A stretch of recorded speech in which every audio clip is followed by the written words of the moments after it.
here. It's big. And it's closer than you think. It's not a tournament. It's what you don't see on TV. The cash is real. The stakes are high. They bet big. They win big. They lose big. High stakes live action poker. Live at the bike. Watch it live on the web or play it if you dare at the Bicycle Casino right here in Los Angeles. Hello, everyone. Welcome to Thursday night at Live at the Bike. I'm Bart Hansen, of course, Live at the Bike, the first and only webcast of real action cash game poker. This is going to be our final show before we go dark for next week. More on that topic, and dark tomorrow about what kind of content we're going to be putting up the website as we all head off to Vegas for the Real Lifestyles Convention. Tonight we're actually going to start off the game. Right now it's a $100 max buy no limit game with 2 and 3 blinds. I got word that the game will be moving up, I believe, in maybe a few minutes or so. We have a big tournament going on, mini series of poker. A lot of people coming in and out of the table as the tournament starts at 7:15. So let's head over to the table and let's get into it. Start off by introducing the table. Seat number 1 there. That is Chuck. And seat number 1, that is Jeff, isn't it? Jeff in seat number 1. Seat number 2 just got up. That will be Ken.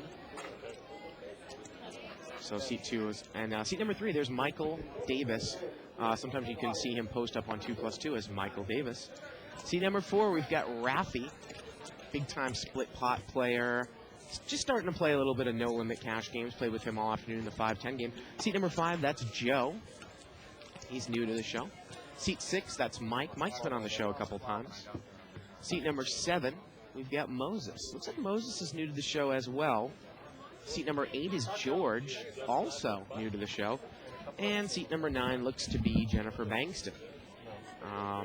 Again, this is starting the game off 2-3 blinded, $100 no limit. Plays like kind of like a smallish limit game at the start. And today today is a $200 no limit tournament, so there's a lot of action going around in the casino. And like I said, chances are this game is probably going to move up shortly, at least to a 200. Button's over here in Rafi's hand. He's raised it up here with ace-queen, and he is going to take it down. Of course, you can email us at liveatthebike.com. Questions, comments, suggestions, always appreciated. Like I said, starting on Monday, some of the content that's going to be going up on the website are the interviews that I did from the last World Series of Poker last year. And then on Thursday, we are going to be putting up snippets of interviews that we do this year, possibly like webcast heads-up matches that we might do during the convention and other stuff. So look for a lot of new content. Not really any new gaming content, but a lot of content from the World Series starting next week. And we will be back on the air, I believe, a week from Wednesday or Thursday, depending on how the expo goes and time allots. Button is going to raise it up here with pocket 5s. Made it 20 to go here, and Jeff is called with Jack 8 offsuit from up front. Now, Jeff plays a lot of 300 to 500, so, you know, you might be loosening it up here for this game. He's totally missed this flop. Pocket 5s are ahead here. King 9-4 with a couple spades. And the button's going to bet, and he is going to take it down.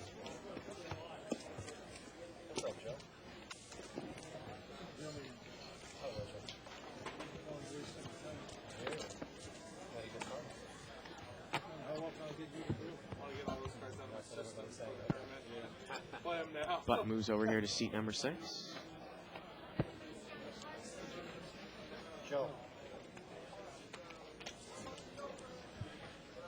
Seat number 9, new player is Joe.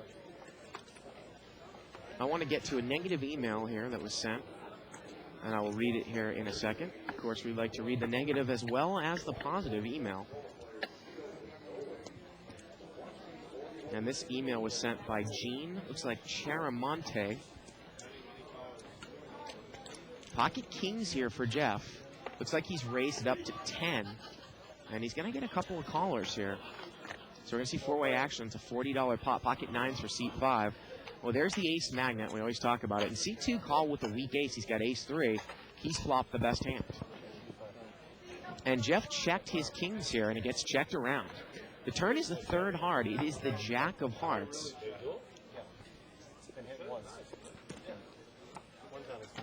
Again, we've got ace 3 here in seat number 2. He's got the best hand, ace of clubs, 3 of spades. He is now bet 15 here on the turn. He's going to get folded around here. And let's see if Jeff is even going to get involved. Can't beat a flush now. He obviously can't beat an ace. Yeah, and at this level, usually if you raise the pocket kings, you get multiple callers and the ace comes out. You just got to get away from it, unfortunately, because a lot of people are going to be calling with weak aces and such, as Ken did there. So an email here from Gene Cheramonte. He says, guys, I'm a subscriber and I love the show and I've enjoyed watching it, but I didn't sign up for a poker show that interviews porn actors, not to mention the naked poker promotions. It's taken a lot of work by some really smart people to get poker cleaned up and made into the legitimate sport it's now become. Your show has obviously decided to take the low road without regard for what poker has become or where it's going. It's crap like this that gives poker a bad name and gives anti-poker arguments ammo against us. I doubt you'll see Mike Sexton or Gabe Kaplan lowering themselves to your level anytime soon. Sincerely, Gene. Limped around here. Looks like we got one limper, the blinds, and a limper on the button here. 10-4 deuce here with a couple of diamonds.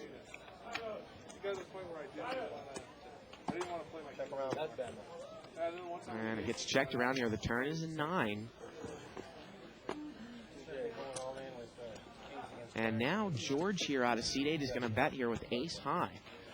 And he actually has the best hand. He bets $10 and he is going to take it down. So I wanted to bring that email to the forefront there by Gene. Now, obviously, if you've watched Live at the Bike, we've been doing the show for a year and a half. We have never done anything like the show that we had a couple of nights ago. I mean, my defense to Gene is once in a year and a half, I just think we decided to have a little bit of fun with it, and I apologize if we offended anyone.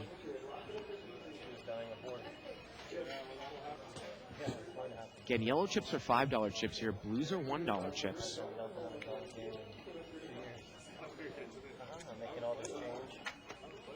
$10.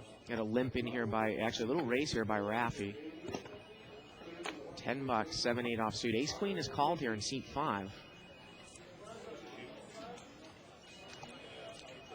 And Jeff is going to come in here with ace 9 of hearts. So three-way action here. Jack 8-5 with a couple, all spades here. And this has pretty much missed everyone. Well, Raffy was the pre-flop raiser. He's got middle pair. Nobody has a spade. If he bets out here, he's probably going to take it down, and he has the best hand. There's no way anybody can call here. He bets 25, and that is going to do it. Nice hand there by Raffy. Again, Raffy starting to make the transition to no-limit cash games. And again, over there in seat 3, our buddy Mike Davis, been on the show, I think, maybe once or twice. When we used to do limit way back when, maybe 6 months ago. Posted a lot on 2+2 and such. I believe he is a prop here at the casino. Raffy's going to raise it up here again. Queen 4 suited.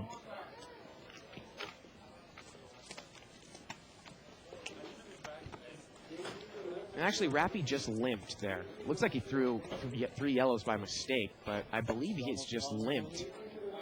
And now Jeff is going to raise it up here to 25 with ace-king offsuit. And he is going to take it down. And I got to tell you, from what I've seen from Raffy in seat 4 in the bigger games, he was really, really tight.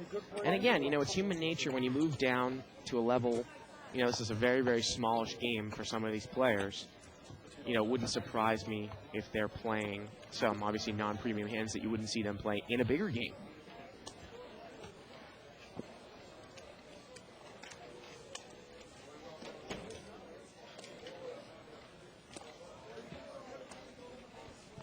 Looks like Sir Felix the Cat said he made the trip to LA to be on the show, and I was wondering why he wasn't here today, but he got sick. We saw him on Tuesday. Got a $20 raise here by Moses. He's got pocket kings. Next time. And he is going to take it down.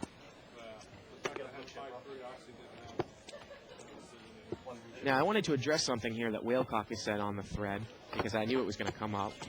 Saying, "Grr, they started charging people a week before they go on vacation to Vegas." Nice. I think part of the reason why we did that was because we wanted everything in order for when Legends starts, when we come back from Vegas. We didn't want to start fiddling with things at that point. So we kind of, used a little tester period right now. And again, new content will start going up on Monday on the website. And if you're an archive subscriber, obviously, you've got access to over 1,500 hours of live poker, in our database. If you're not an archive subscriber, you can click on the on-demand banner in the upper left-hand corner of the screen. $14.95 a month gets you access to every single show that we have ever done. It also allows you to watch the live feed in its entirety every night. We're going to raise here by seat 5 with ace-king. King 9 called in seat 2 on the button. And the flop has missed everybody. Joe looks to make this continuation bet. Got a pot-sized bet here. Ken is not going to get involved. And he takes it down. Joe there in seat 5 with the ace-king.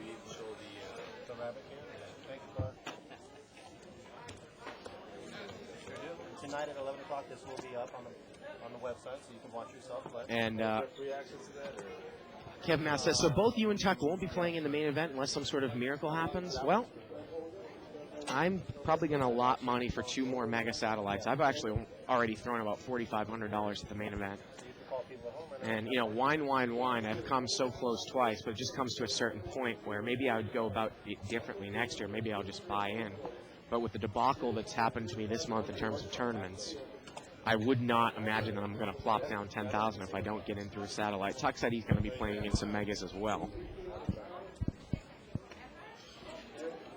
Raffy is going to raise it out here out of the small blind with King 5 of clubs. I actually finished second place twice in PokerStars double shootouts. I also, again, finished about 500th in the 150-seat guarantee that just went on last weekend on Stars, which was frustrating. So I have been really, really close a bunch of times. Jack 7-3 here. A couple people called. It's about a $45 pot, and Raph is going to throw a $20 continuation bet out here. Now, Jeff in seat number 1, he's at bottom pair. Is he going to continue on? Joe's got a gut shot here to the 6. And Jeff is going to push. He's going to push all in here. And I don't even think Raph can call. How much more is it? Well, Raph is going to call. He's just splashing around chips here. He makes the call. 30 more. And Raph actually has 2 overcards to Jeff's pair here. What do you got? I can't believe you. Raph could catch a king or a 5 here. Or he could catch backdoor clubs. And there's the 5. Jeff's going to need some help. Does not come, and Raph is going to win it there with a 2 pair 7s and 5s. And we don't usually do this game, but it was a little bit hectic trying to set a game down tonight because there's so many people here rushing in and out for tournaments and such. And I say I'm pretty sure that in the next, I'll say maybe 15 minutes to a half an hour, we'll at least move it up to a 200 game. New player coming into seat 3. His name is Rick in seat 3.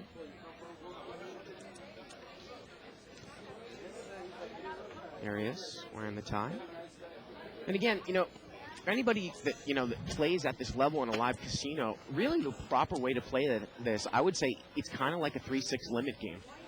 I mean, there are very, very little implied odds because you're so inherently short-stacked.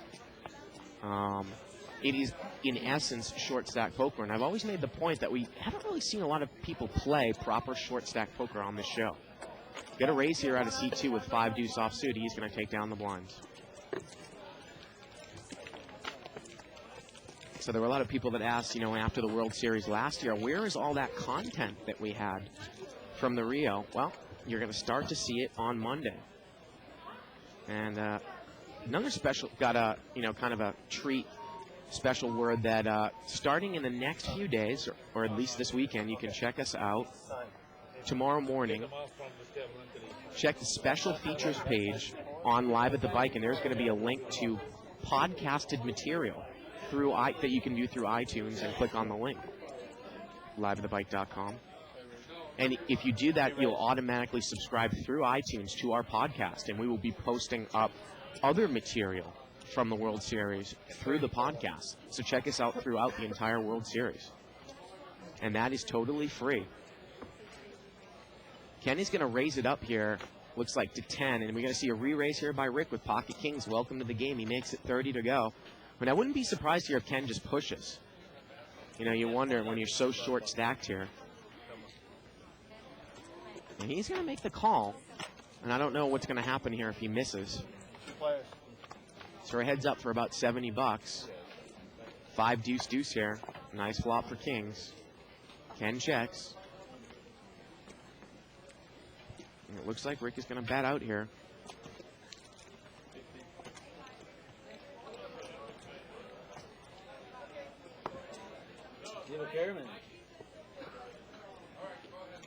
He is going to bet 50 here. Now, let's see if Ken just gets away from it. Again, ace-king in this game. You know, I raise and I get re-raised. I'm probably just going to push. Well, he makes the check call. I'm not sure about that. The turn is an 8. And I mean, he's committed pretty much 80% of his stack now.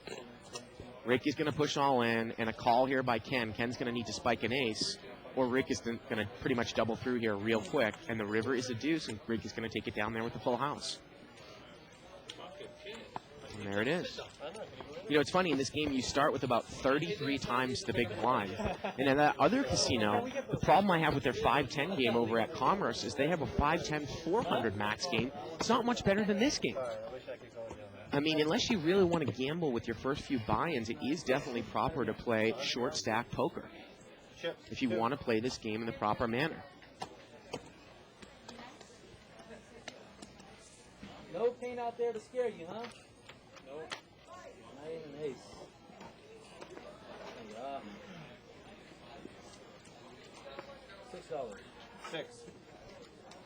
$6. $6 mini raise here. Out of seat 2 with King Jack off suit.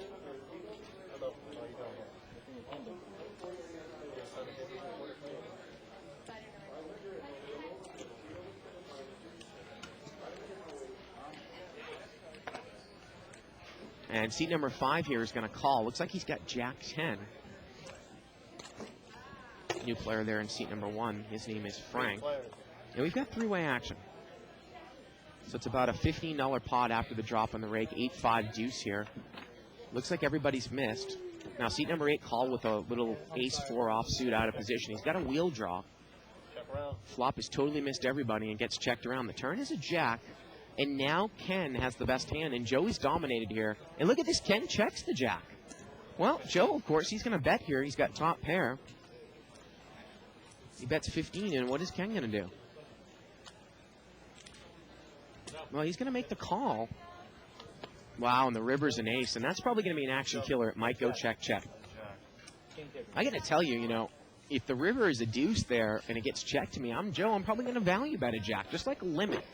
Remember, we're not really dealing with, you know, deep stack poker here, and this game really does translate to like a 4-8 limit game. Got an email here by Augustin Navarro. He says, hey guys, a big fan of the show. This goes to the last email. There's nothing wrong with having a hot girl on the show.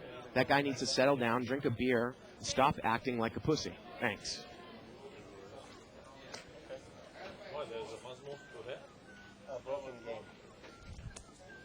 Seat number 7 here has the button. Like I said, I mean, I'll read all the negative and the positive emails. Gene definitely has a right to be heard. We don't want to censor anything, any type of comments that come into the show.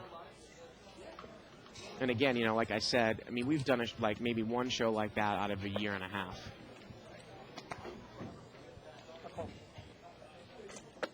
Limped around here. We're going to see a raise out of the big blind. He's got ace, king of diamonds. That's Joe P. Raise it to 25. He's going to make it 25 to go.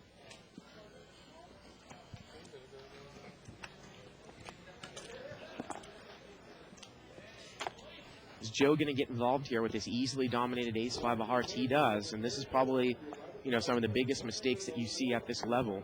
And we see it, hey, we see it at the higher levels too, calling with dominated hands. See if Joe, if he hits his aces, he's going to get in trouble. Was he actually out-flopped Joe P now? He's got top pair, 3, 4, 5 with a couple of spades. And Joe P does not continuation bet. He checks it over to Joe in seat number 5. Joe is going to bet with top pair. George is not in the hand, and ace-king calls. And look at this. The turn is a king, and it goes check, check, and the river is a 6. And I believe that Joe might have gone all in on the flop. He did. So Joe P called. And again, when you look at it in terms of pot odds, Joe P was probably getting something like 4 or 5 to 1. I mean, he had a wheel draw to the deuce. He figured, well, maybe I've got 2 overs. Now, in that case, really the only card that's going to win the pot outright for him is a king. If an ace had come, Joe in seat 5 would have had aces up, and if a deuce had come, both players would have split the pot with the wheel. So that's a pretty bad beat there for Joe in seat 5. Email here from Andrew McFarland. Says, Bart, really great shows the last few weeks, particularly interviews with Sonny and Liz and having Chris Mills in the booth. I remember that he had a lot of game back in the day, a pure scorer and shooter. My question deals with online play versus live play. I started playing online recently at the consistent prodding of my buddies, and I've been doing some experimenting, playing more of a loose, aggressive style without much success. Is it possible to win consistently online with a loose, aggressive style of play? Or better yet, do you employ this style when you play online, or do you know of online pros who employ this style and are successful? Seems that establishing a laggy table image in live play certainly has its benefits, while online I'm not sure. What's your take on the subject? Nice email there by Drew. And Rafi here looks like he has called Joe's all-in. Joe is all-in real short, maybe for about $10, and Rafi's way out in front here. Joe's going to need backdoor hearts or a king. And now he's drawing dead because Rafi has filled up with a 10 on the turn. Rafi's going to take this one down. Again, we're here live at the bike, temporarily playing a $100 no-limit game, 2-3 blinds, as we have a tournament going on. Well, I lost my 2 aces against 2 kings, so I'm not lucky now. Not a news. People have to Butt moves over here to seat 9. Well, you know, it's interesting, that question there by Drew. I used to play a lot more cash games online than I do now. I've kind of taken a lot of time off from that because I like playing here instead.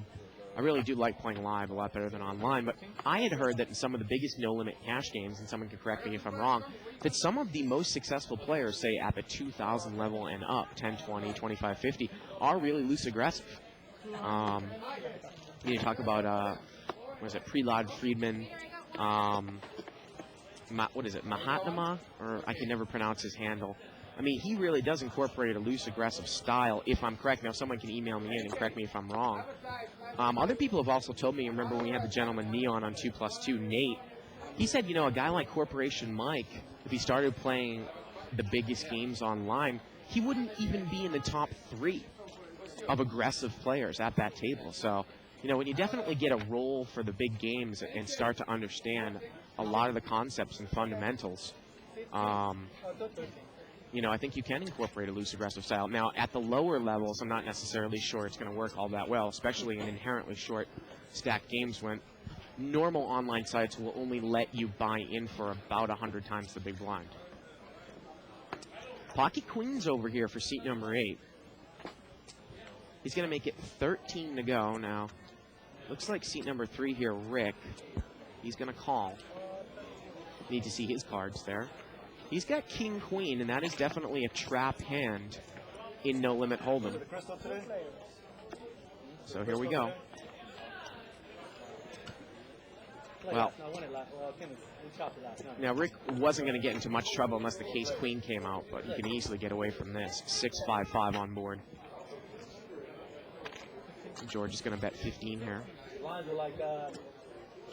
And Rick is going to get not get well. Hey, let me throw a question out there to anybody, especially that's played at the bike or played any.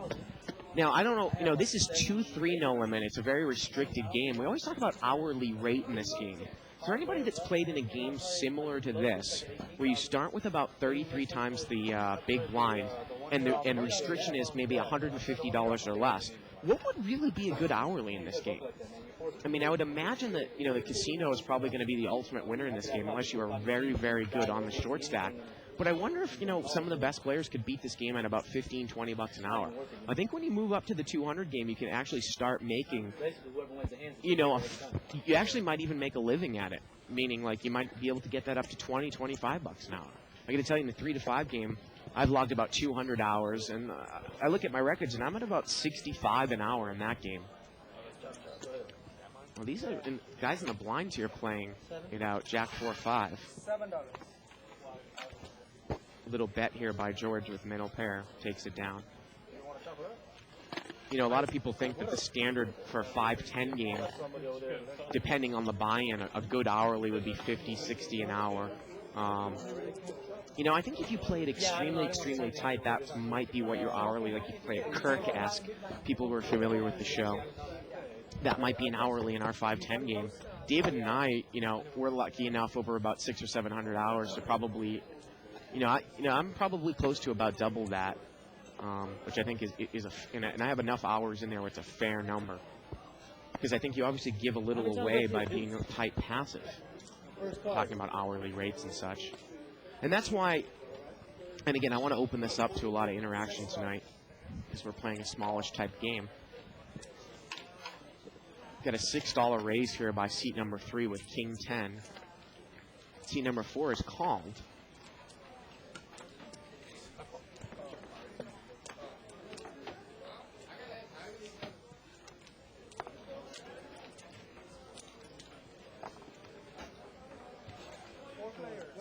And we're going to see four-way action here. 10-4-3. Now, Rick was the pre-flop raiser, and look at George over there in seat 8. He's flopped the nuts, and he checks it. Looks like Rick is going to come out and bet here with top pair. That is a new player in seat 4. $25 bet here by Rick. Let's see how George is going to play this cagey. He makes the call. Turn is a queen. I got to tell you, if I am George here, maybe I throw a tiny bet out, maybe a $15 or $20 bet, just so that I can hope to get this guy's money.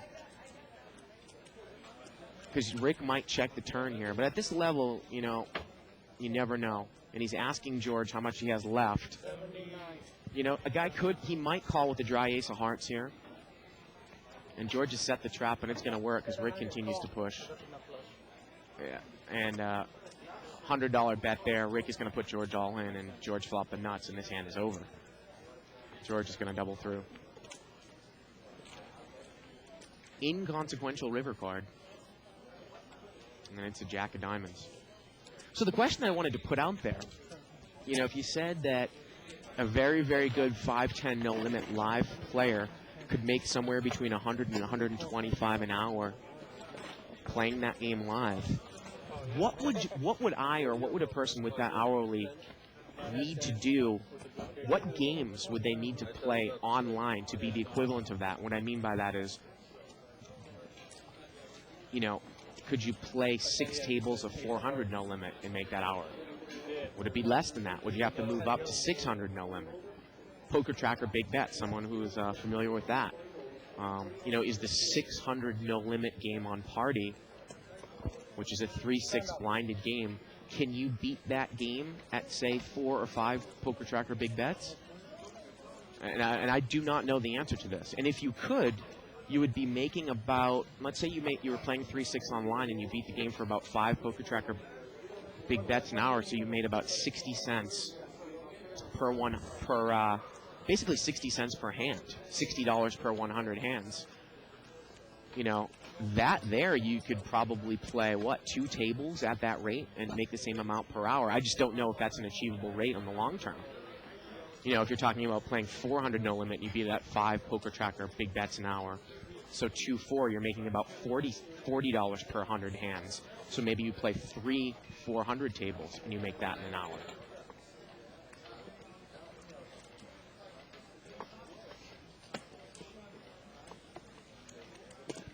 Little raise here out of seat 7. Jason, new player in seat 4.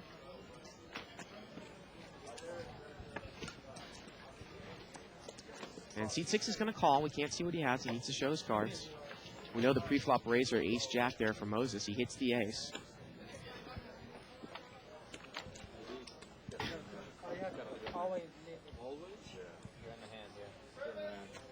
9-3 of diamonds here for seat 6. He's got bottom pair, and Moses is going to come out and bet. He bets 15. Is Mike going to get involved here? with bottom pair, no kicker. Well, he makes the call. He's going to need to get real lucky. Backdoor diamonds or 2 pair. Turns a deuce. Moses is still good here.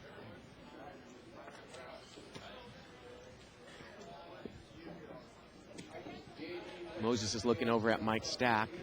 Pot's about 50 bucks. Moses is going to bet here again. He bets 30. Not a bad bet here at this level, and Mike is out of there. Email here from Terrence Riley saying, top of the evening, Bart. I love the game of poker. Enjoyed the fact that you guys have it on. Not too happy about the $15, but that's life. But you and Dave have to remember that this is a business of poker, and you guys should keep it to that. I know it's a relaxed show, but the profanity is not cool. People have kids who could be in the room, and it's not at all needed. People pay for poker, and not your guys' insight in the game, not smut and bad language. Thank you. $12 raise here by seat number 4. He's got ace king, big slick, offsuit.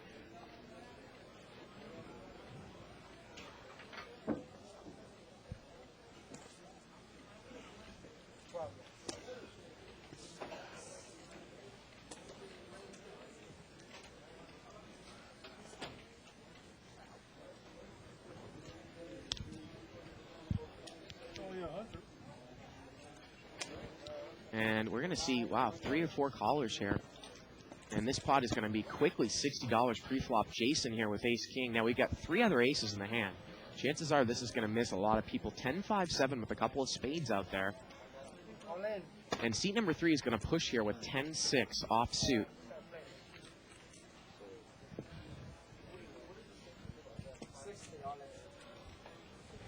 He's going to move in here for 60.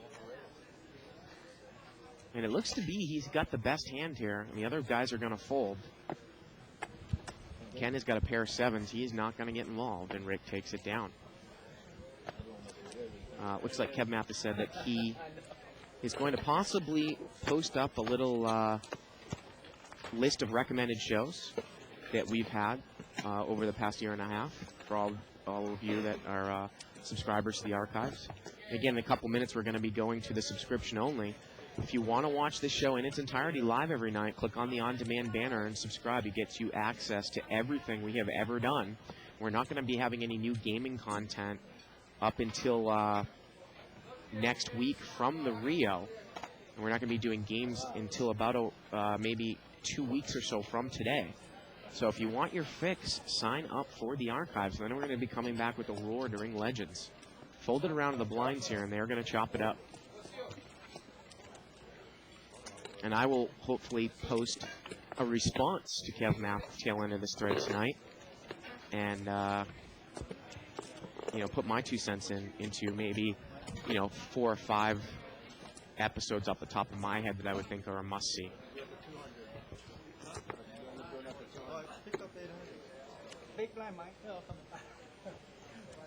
I'm going to donate some of it? Oh, yeah. 100, huh? Yeah, sure.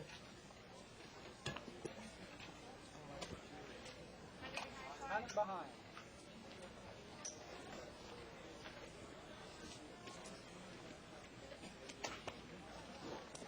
I see the first card higher than 6.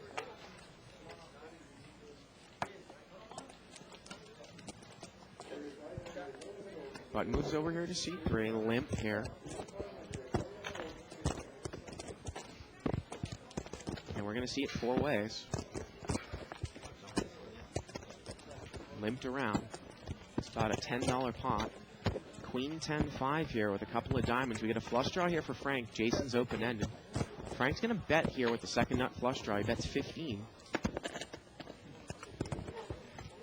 And Jason is not going to even get involved with the king-jack there. Frank takes it down there with the diamond draw.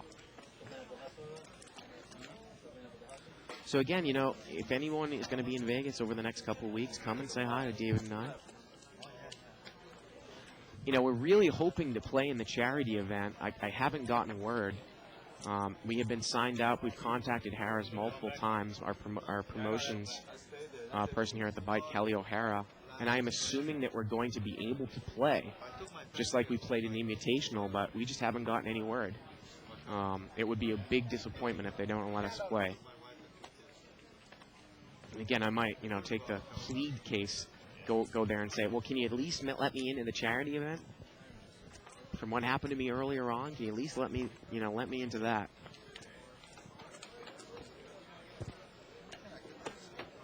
Got a live straddle here, which you do not commonly see in this game here, Moses.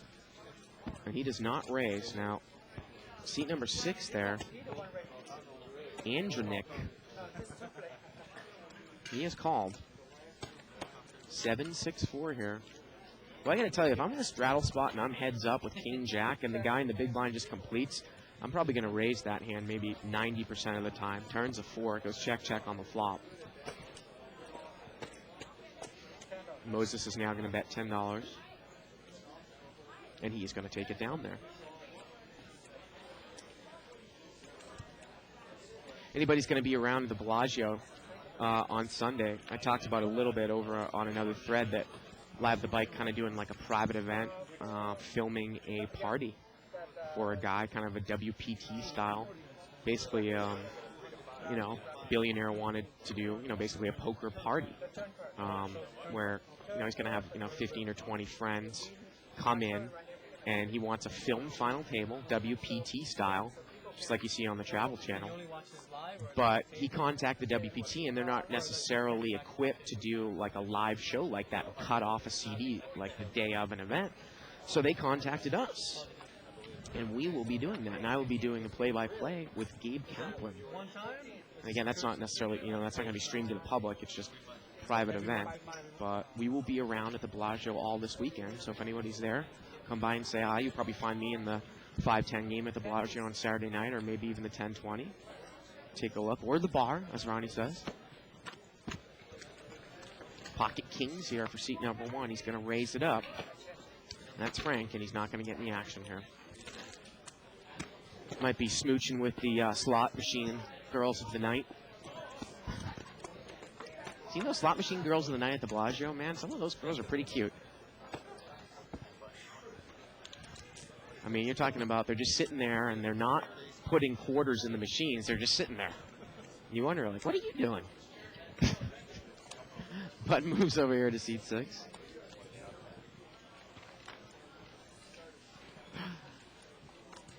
Open limp here with Queen Jack of Spades out of seat number 1. Word is Boston might come in here for a little bit if he chooses to. He's playing over in the 5-10 game.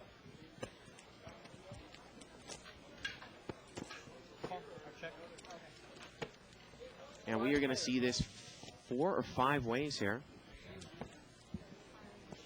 9-7 deuce. It's missed everybody. I mean, I haven't seen a whole lot of, say, crazy play that you might see in 100 games. Sometimes these games can be a little bit weak tight.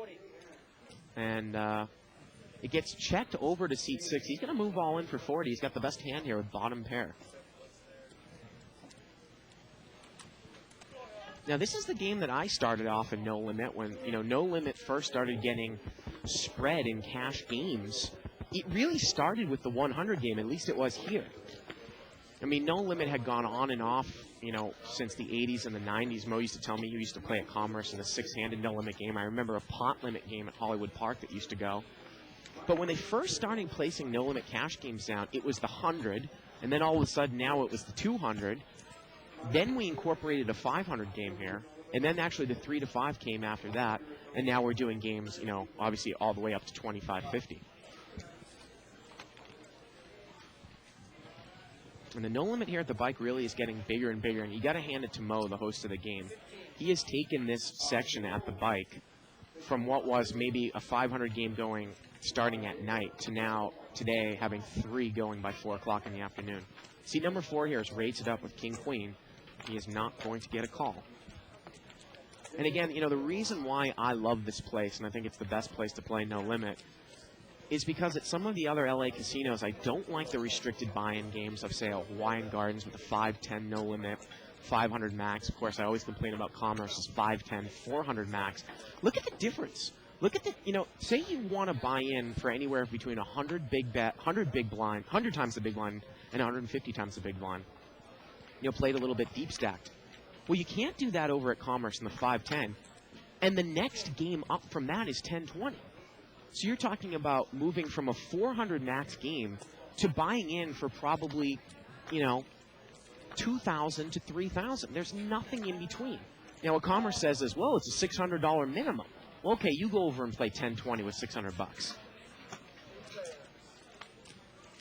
Mike raised it up here to 15 with ace-jack, and Moses is called with ace-queen, and Moses has got top pair here. Now, Mike's got a gut shot here. He's going to bet 30. And seat number 7 here, Moses is going to move all in. He is going to move all in for 53. And I assume that Mike is not going to get involved here, is he? No, he's not going to get involved. I've seen a little bit of Moses over the last couple weeks. He's played a lot of 3 to 5 games. Turn would have been an ace. Moses would have had aces up. You know, from what I've seen, he seems to be a pretty solid player. You know, you wonder if he's just playing the 100 game just to be on the show here tonight. But he plays the 3 to 5 game. Maybe I've played with him for maybe 2 or 3 hours. I've been pretty impressed. Haven't seen him make too many mistakes.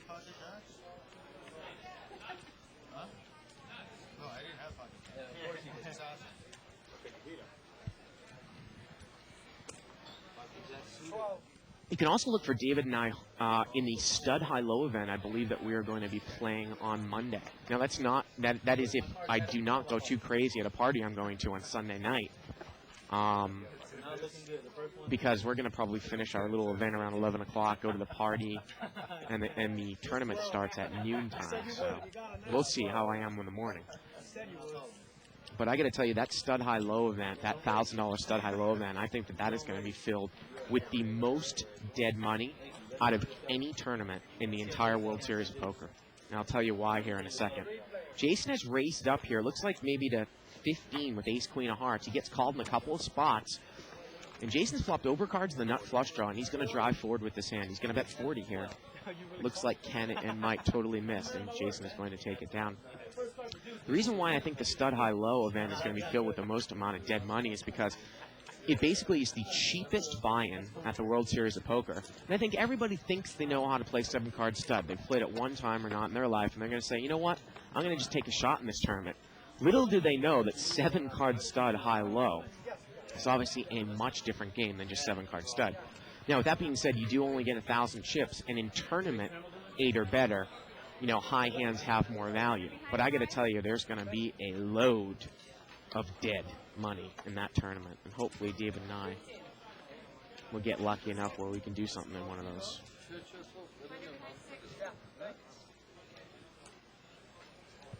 Pocket aces here for Ken in seat 2.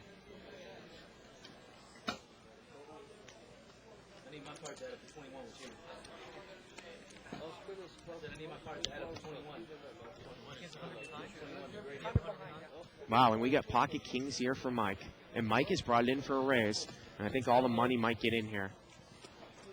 Ace, ace, $15 raise here by Mike. And is Ken going to make the re-raise? Wow, he just calls. That is something that you do not normally see at this level. I got to tell you, he thinks he's slow playing it. And with these chip stacks, I think it is proper to make a min raise, actually. Because if the guy's bringing in with ace-king, you want... And look at this, set over set. Wow, that's unbelievable. Too bad we're not playing $2,000 or $3,000 deep. And both players check. Both players check. The turn is a queen. Now we're going to see a $25 bet here by Mike. And I got to tell you, if you're Ken here, you know, if he just calls and the river is a 10... or the river is a jack and it goes check, check, that would probably be one of the funniest things I've ever seen. How about a jack or a 10 on the river and neither player puts money in? Here we go to the river. Wow, it's an 8. I mean, all the money was going to go in anyways. Mike is now going to bet again. Ken is probably going to move all in. It's a $50 bet. But, you know, if a jack or a 10 had come and it went check, check, that really would have been something. He moves all in for 21 more. Mike is going to call. All this money could have gone in pre-flop. It could have gone on the flop. And pocket aces is going to take it down there. 3 aces over 3 kings. Now, what are you going to do there? I mean, in a short, stacked game.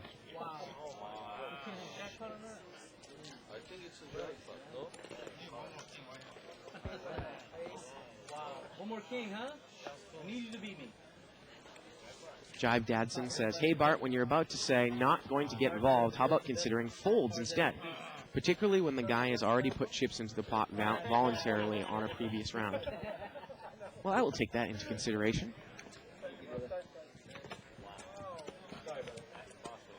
I mean, I think it's just a matter of semantics, but when a guy folds, even though he did put money in from a previous round, he is not getting involved with the bet, but I can see how that might confuse some people. They were both on the flop, too. Jive's always striving to make me better, and I appreciate it. You definitely need a king on the river. You're the one we have. I thought I wasn't doing it, but you were. Like, he's been Pajato has posted up his $100 no-limit stats. He said his overall rate in the 100 game is about $12.30 an hour. But he says he hasn't played much. So this is last year's stats. Hasn't played much in this year in the 100, but this is last year's stats. Got a raise here by Ken with pocket jacks.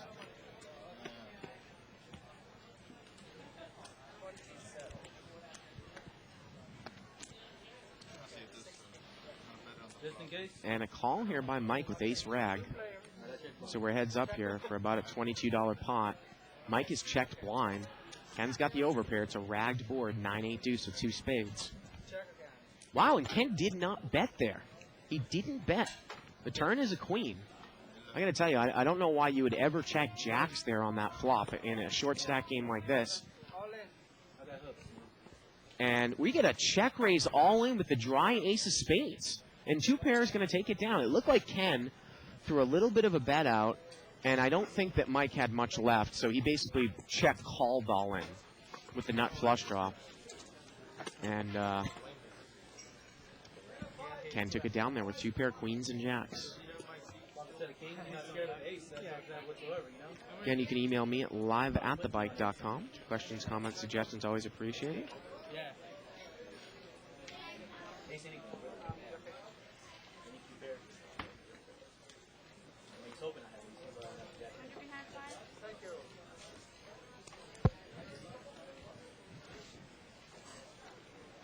Seat 5, gonna buy in for another 100 behind.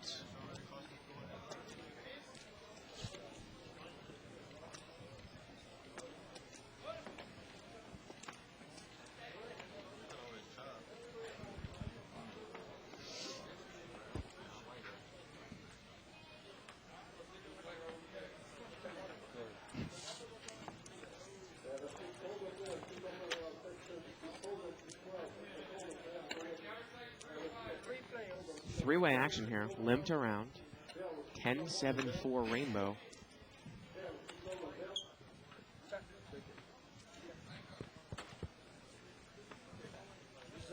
Turn is a 4, and Mike turns trip 4s. 3 of a kind here out of seat 5. He's going to throw a little $15 bet here. Doesn't look like anybody has much except for ace high. And they are going to fold. There you go. Email here from Dave Jones saying, hey Bart, you wouldn't say hello to I, so why do you say hello to Dave and I? That makes my ears hurt. Good luck at the tables.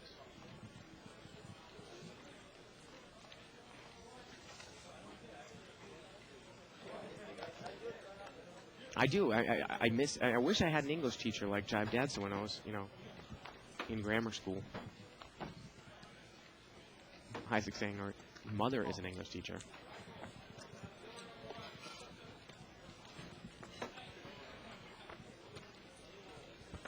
Limp here.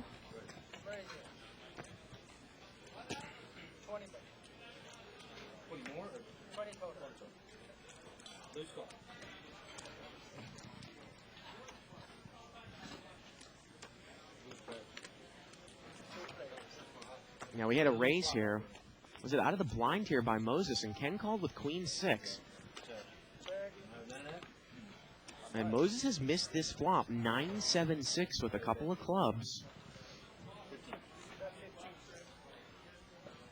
And we've got a $15 bet here and a call. Well, Moses just kind of floating off with overcards, and he hits a king. And he's got the best hand now. And it goes check, check on the turn. And the river now is a 6, and Ken has made trips at the end. And I would imagine that Moses might put out what he thinks is a little bit of a value bet. He's going to throw a $15 bet out here. Now, depending on how much Ken has left, can you pop it up here with 3 6s, or is he worried of the flush, or worried about the flush? Remember, Moses is not that deep. Yeah, and he's going to make a little mini raise here. Mini raise up 15 more. And Moses is getting maybe 7 to 1 on his money. Might be about a $105 pot, 15 to call. No, no flush. And Moses makes the call. He actually can't beat a real king either. You got the flush, good. But the 6 is going to take it down. 3 6s. I want everybody maybe to help me do a favor here, because I really feel bad for this guy. Again, we talked about if anybody who is a subscriber who has technical problems can email us at liveatthebike.com. This gentleman, Patrick Albuquerque, said, "Hello, Bart. Please allow me to express my sympathy. I, too, know what it is like to deal with a brutal, heartless corporation. For instance, this is my 5th email notifying Live at the Bike about me, a paid subscriber, who has been unable to view the live webcasts I am paying for." Well, I got to tell you, when that guy emailed for the 2nd time, I think it was last week, I brought it up to my executive producer's attention, and I have personally seen 3 emails go to his account. So there's obviously something wrong with him receiving it. So, maybe someone posts up on 2+2. Needs to check his internal or his receiving email. But again, if you have any problems and you're an archive subscriber, just email us at liveatthebike.com. Yeah, you put your phone out there. Now we have a raise here out of seat number 9. Ace Jack of diamonds. Pocket 6s in seat 2 calls. King 3 of 10 here with a couple of clubs. And Ken is going to bet 20 here. Now, Joe P. has totally missed. And that email came from Patrick. So, Patrick Albuquerque. Again, I do apologize. I'm actually going to try to send him an email back right now.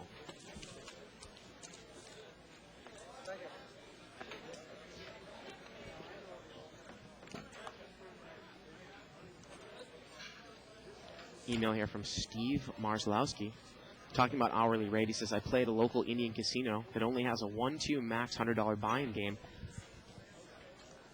An hourly rate is pretty good since the level of competition is not at a high level, and people will call down with any pairs most of the time and will only raise when you have a big hand. It seems to me the average pot size is greater than the bigger games like the 5-10 compared to the blind size. If you play in the game for an extended period of time, I think your hourly rate will grow exponentially over the more hours you play.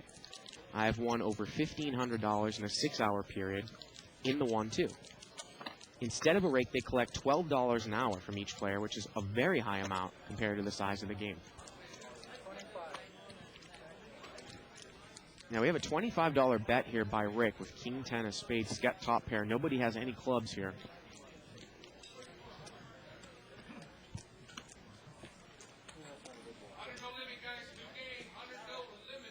Shit, that's like the last time you flopped top pair.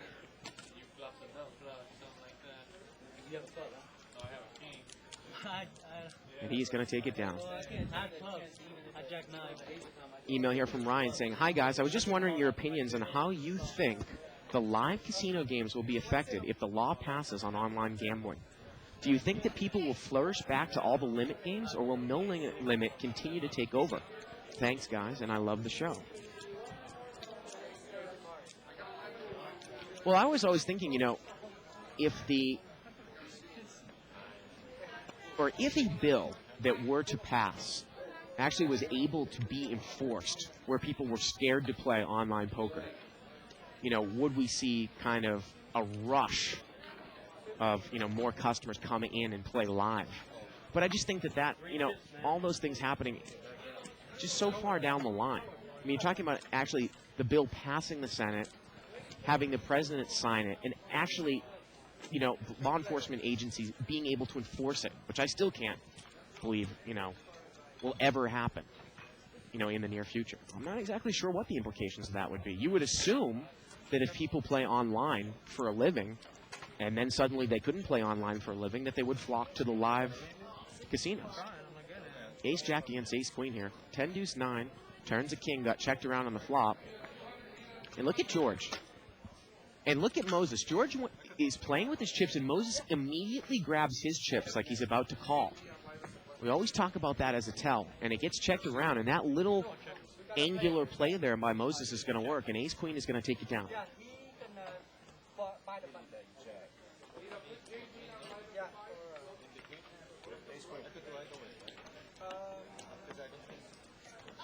No, because he got the small blind, so you can bought the button. You can buy it. Can you buy it? $3. Ace-Queen. Button's going to move here to seat 9. Ace-Queen is going to take it down. You had like a 2-minute delay with that.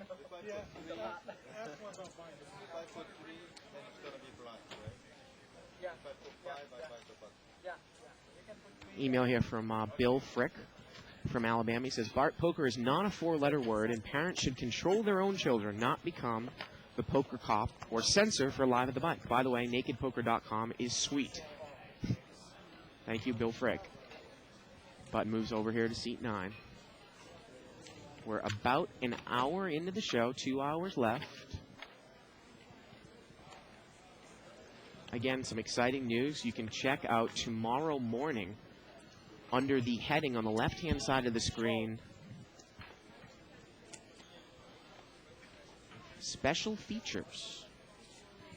And subscribe to our podcast, and we'll have some new content coming up there in the next 2 weeks from the Rio. Totally free. Now, it looks like we got a $15 raise here. I want to say it's out of seat number 4, Jason.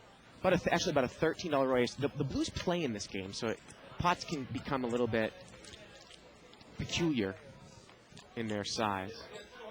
$12 raise, actually, to be precise. 3 callers, $48 pot before the drop. 8-6-6 on the flop. It looks like George in seat number 7 actually has the best hand here. Now, Jason's going to bet 40 with ace-4 of diamonds. And I'm sure George is going to continue on here. But my question to you is, even though this game is a really short stack game, if you think that you can call with 7-8 of clubs because of the implied odds, it doesn't look like George should have called pre-flop because I don't think Jason is deep enough. Would you really want to continue on with that flop with 7-8? Because the problem here is now George has raised, but if Jason had an overpair, all the money would go in. I mean, this is basically a clear-cut case where when you raise, you are only going to get called by a hand that beats you. And look at that. Jason doesn't even, you figure if he had 2 overs, he'd probably be forced to call. But all he had was ace-4, and he gets rid of it.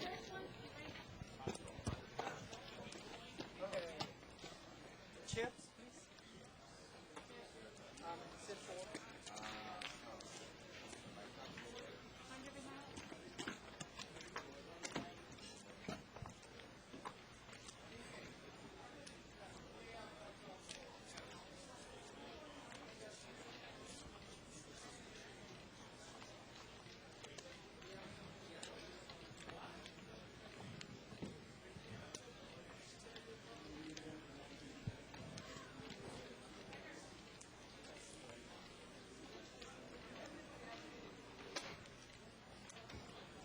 Limp here, limped around.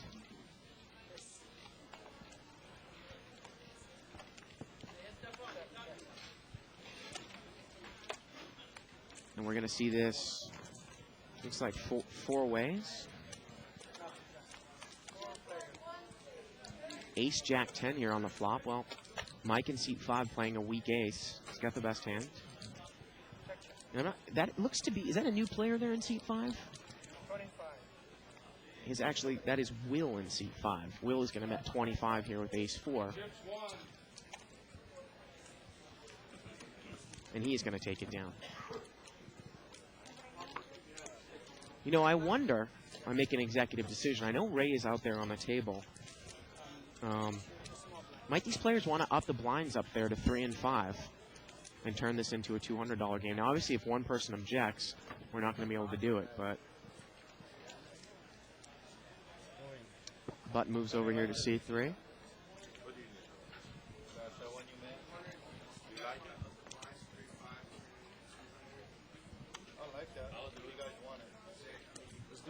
Make it 200 limit. There's Ray. So everyone can buy in for 200 up, and we're going to change this game up to a 3-5. You guys can go with whatever you have or bring it up to 2, but the new player coming has to put minimum. Okay? You don't have to put more money right now. You can play with the existing chips. Unless you want to, you can bring it up. How big is hand? This is still. 935. Yeah, after this hand. And can you give him a tag over there, please, for 200? I compute. Yes, okay. And we're going to see this 4 ways. So this is now a $200 game. King, deuce, jack here with a couple of diamonds. And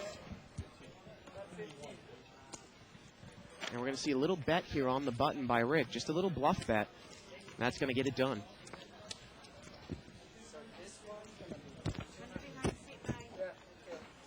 I did mention this, I think, on the show before. What is the greater story, though, about limit poker in tournaments? Specifically talking about limit hold'em.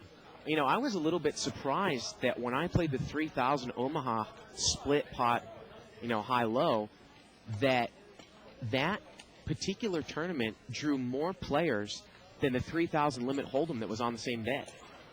I mean, who would have thought it? Who would have thunk it 3 years ago when limit hold'em was, pretty much the king? And now Omaha high-low actually seems to be a little bit more popular in terms of tournaments, at least. We get a raise here to 20 by seat 1 with king jack of clubs, and Jason's going to move all in here with pocket jacks. Looks to be about 125, and Frank looks to be on the short stack, and he's going to make the call. So here we go. Frank's got an overcard, about a $120 pot. And there it is. Frank has hit the king. And he is out in front. Jason would need to catch a running straight or the case jack. Well, he can catch a 10 or a jack now. And the river is a 10, and they're gonna chop it up. Both players have a straight. Chop that pot up.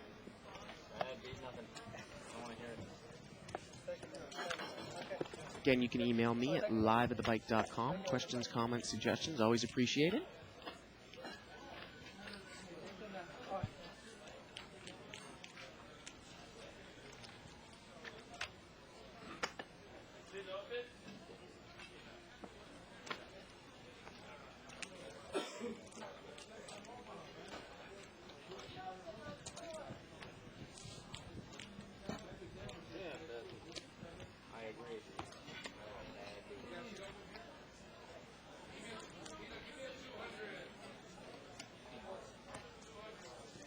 Got an interesting email here from Rick in Dallas, a.k.a. the Sleeping Giant. Get to it in a second.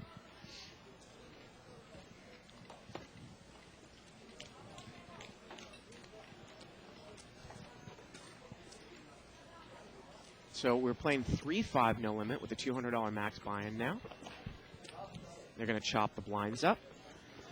And this is in regards to anybody that might have had some trouble receiving emails from us. If you had a problem, he says, a few items when people don't receive email, they can check. First, if the man is using an AOL address, the bike's email might be going to a spam filter, or he's blocking outside of AOL email. He can go to his spam file and or preferences to add thebike.com as an accepted domain. Also, other services might be sending it to his spam filter as well, and he needs to check that file. Almost every email service clearly marks spam mail and saves it automatically for 7 days for the user to check for any legit mail. Thank you very much, Rick. And this one's going to get chopped up once again. Lock it. Lock it.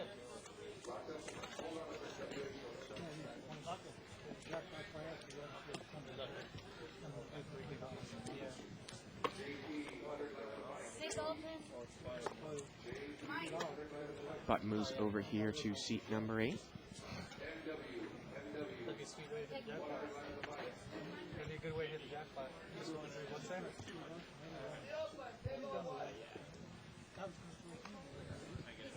Big blinds over here in seat number 1, small blind in seat 9. You guys just did it?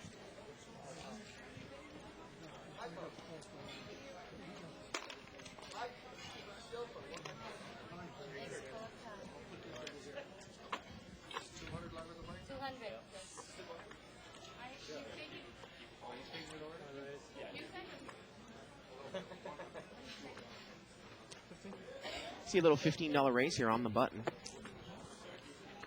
can only see one card. It looks like it's a 3. Oh, actually, what is it? It's the deuce. George's got pocket deuces, and Frank makes the call here with 7-8 off suit. King 10-10 here. And George's going to make a little bit of a continuation bet here. And he is going to take it down. Frank has totally missed that flop. Now, if you have time, I actually posted up over in a thread on Televised Poker on 2+2 PPT I think it's PPT commentators are awful or something like that. And my intention is not to hijack these threads with with me continuously mentioning live at the bike. But it was, a gentleman by the name of Micro Bob brought up an interesting point with regards to it does not seem like the PPT has, a true and true broadcaster who can really lead the show in the right direction. I think specifically talking about Mark Safe.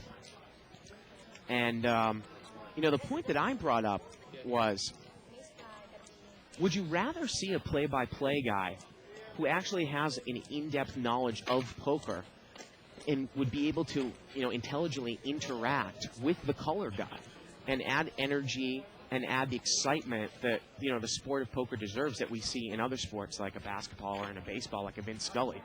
Like that type of thing. Because I think right now, all that's out there is a broadcaster type that has very, very little knowledge of poker. And then basically a color analyst like a Gabe Kaplan or somebody like that. And, overall, I just haven't been all that impressed by the play-by-play in poker. And, that's basically the point that I tried to make, because that's the point. That's what basically I try to do here on Live at the Bike. David is obviously the color, and I try to, do the play-by-play, but I like to bounce things off of him. Ace, ace, jack here. Was limped around here, and seat number 6 has got trip aces. And he's going to bet right out, something you do not often see at this level, and he's going to take it down.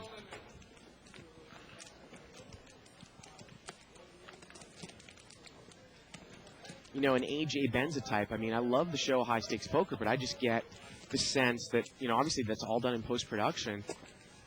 And there just isn't, a lot of excitement, building tension, inflection, that type of thing, which I like to try to bring to the table to this show. And it's not to AJ Benza's fault, but you just wonder, the guy obviously does not have that much experience in that sport. Whereas I would be surprised if they put somebody in a baseball or a basketball game as a play-by-play guy that doesn't have, a very decent understanding of the game.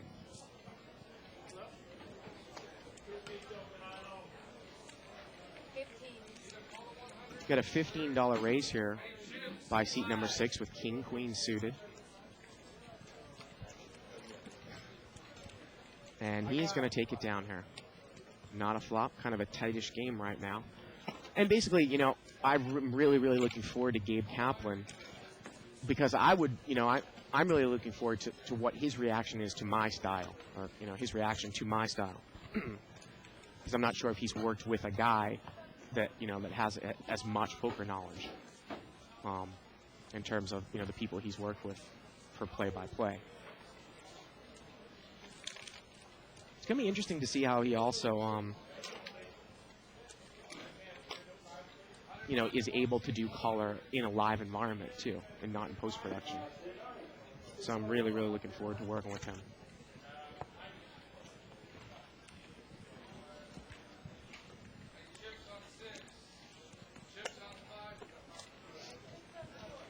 Limped around here. 6 ways. King, Jack, 9 here with a couple of clubs.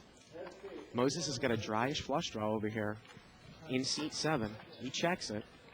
This is what we talk about when you probably wouldn't chase this flush draw. We're going to see a little bet here by Joe P with ace-queen. He's got a gut shot to the nuts to the 10, and a check call here by Moses with the dry flush draw. Here we go to the turn, and the turn's a club. So Moses has a small flush, and he checked it. And I'm surprised Joe P did not take the card with the second nut flush draw. I think that would have been a perfect opportunity to take the card, and Moses is going to check raise them all in. But I got to tell you, from what the pot is laying Joe P, I think he's got a call here. I mean, unless he is up against the nut flush and he makes the call, he's going to need to catch a club. And here we go to the river, and the river's a 9.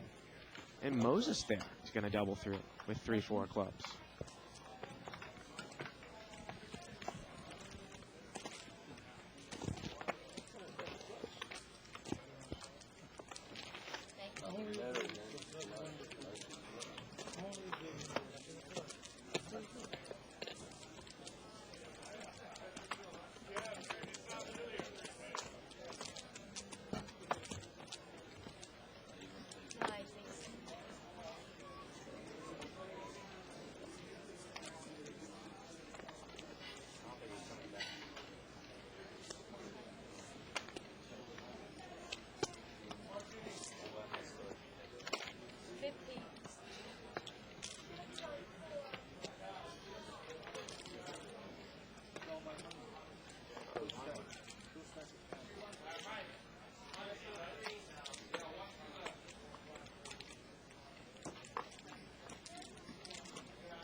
Limped around all the way around, checked on the flop, checked on the turn. River's a king. And if this one goes to showdown, it looks like Moses is going to win it here with ace-queen high for the second time with ace-queen high, and he does. Oh, keep him flipped.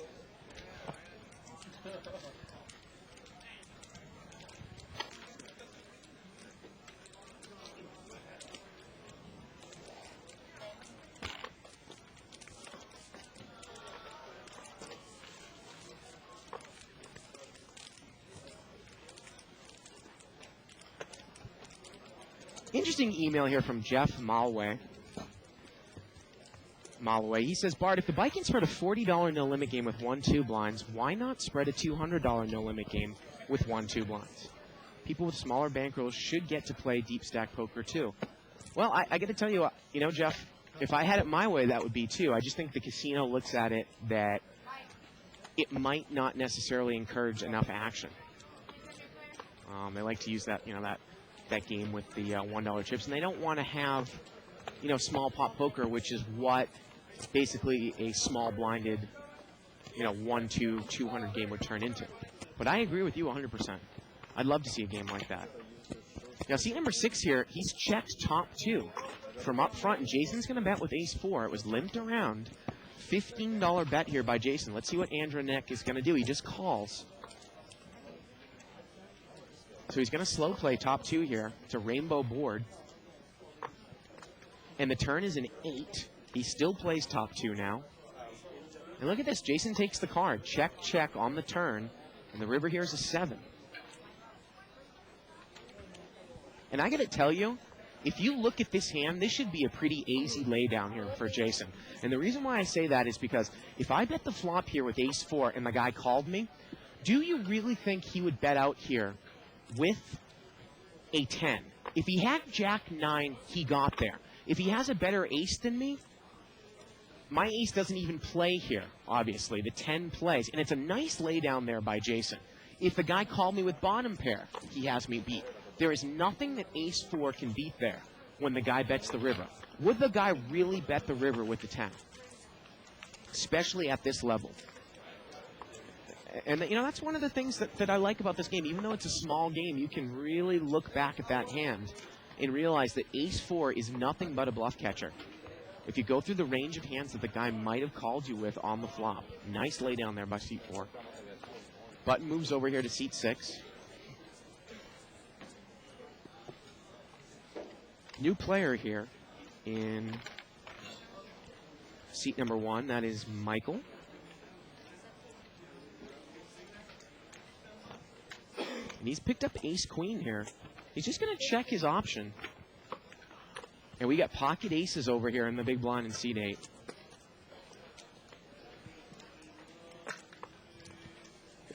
And let's see what George is going to do. It was a $15 raise here by Rick with king-jack out of seat 3. And this is actually the other Mike in seat 8. He's moved over. So Mike is re-raised with aces to 35. Michael, he's going to pull the limp re-raise. Michael has pulled the limp re-raise with ace-queen. The big blind raised it with aces. And Michael is in horrible shape against Mike in seat 8, who we have up as George, as Mike just moved seats. And Mike in seat 8 is all in. Obviously, Michael here going to make the call, and Michael is in terrible shape. Aces against ace-queen here for about $170 pot. Here we go. Aces against ace-queen.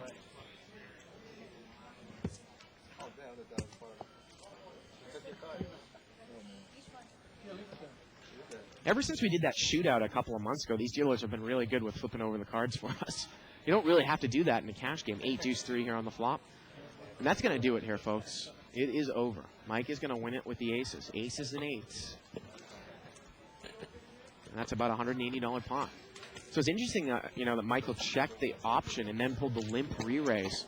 But, you know, I think you really, you know, if you're planning on limp re-raising with ace-queen, you've got to watch the action behind you. I mean, is ace-queen offsuit a hand that's strong enough to limp re-raise, a raise to your left, and a re-raise out of the blind? I mean, how can ace-queen be good there? Seat 3 raises and the blind re-raises. I think you just dump it.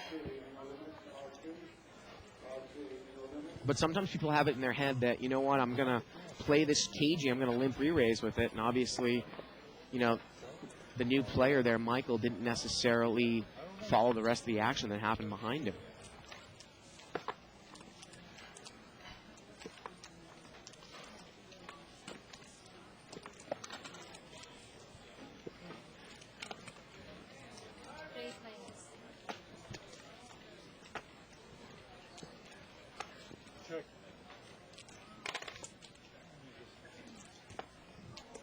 Rick is going to bet out here with a little bluff with Jack-7, and he's going to take it down.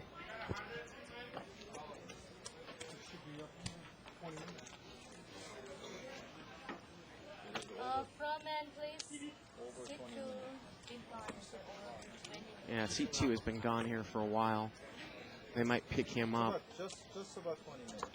Possibly move him out. We usually have about a 15-minute rule on the table in this game, but you know, it was kind of a screwy beginning to the show, so he probably wasn't necessarily notified about it.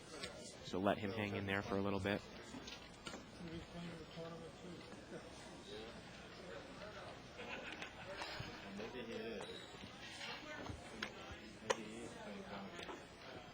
Ace, king of hearts here, over on the button for seat 8.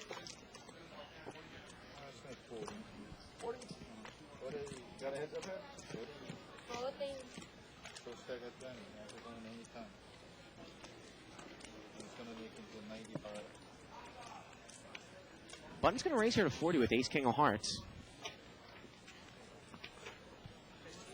And a quick call here, a 7-9 of clubs out of seat 1.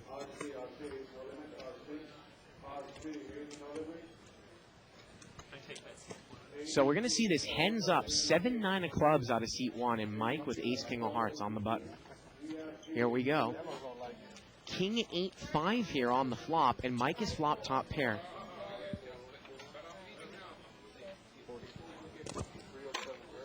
And Mike is going to make the continuation bet here with ace-king. It's a $40 bet here. Michael is totally whiffed here on this flop. He's got a gut shot. King 8-5. And he's going to take it down.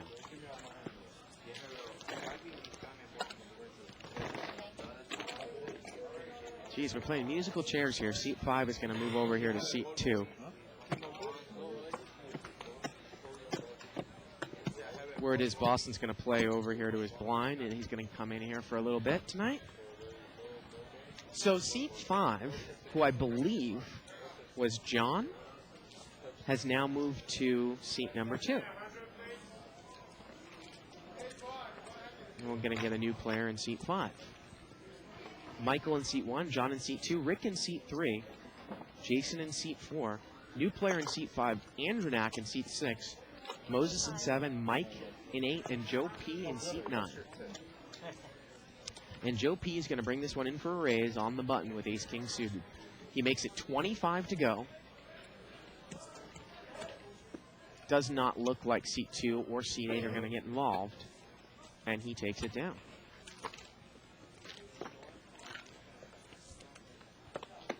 Button moves over here to seat number 1. Maybe Boston will have an opinion about some of his favorite archive episodes in the past year and a half. He's been watching the show for a long time as well.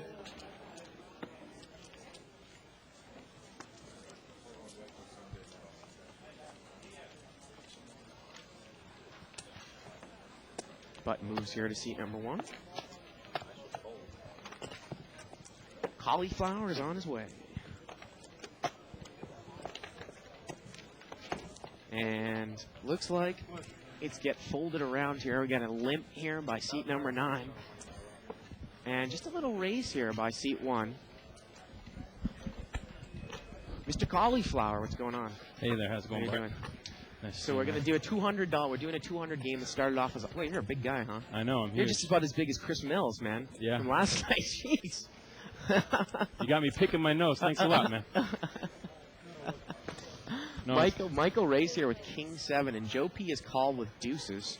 New player coming into seat 5 is Robert. And it looks like Michael's going to make this continuation bet here, and it's probably going to get it done. I don't think pocket deuces can continue on. So, Boston, I was playing with you all afternoon in the 5-10 game. Boy, that seems to be your game now. You still playing the 3 to 5 game, though, sometimes? once in a while, yeah. Yeah. It definitely depends on, who's playing. Yeah, and the lineup. Yeah, I got to tell you, the game that we were in over in the Must move today really wasn't that good. The main game seemed to be a little better. I just wasn't catching anything. I mean, I was like Dr. BB today. Not passive, but I wasn't playing anything. It was actually all right for me. I'm actually in here at a perfect time because I just lost 2 hands. So yeah, I'm running pretty good, and I just lost a couple, so it's a good time to take a break. Oh, cool.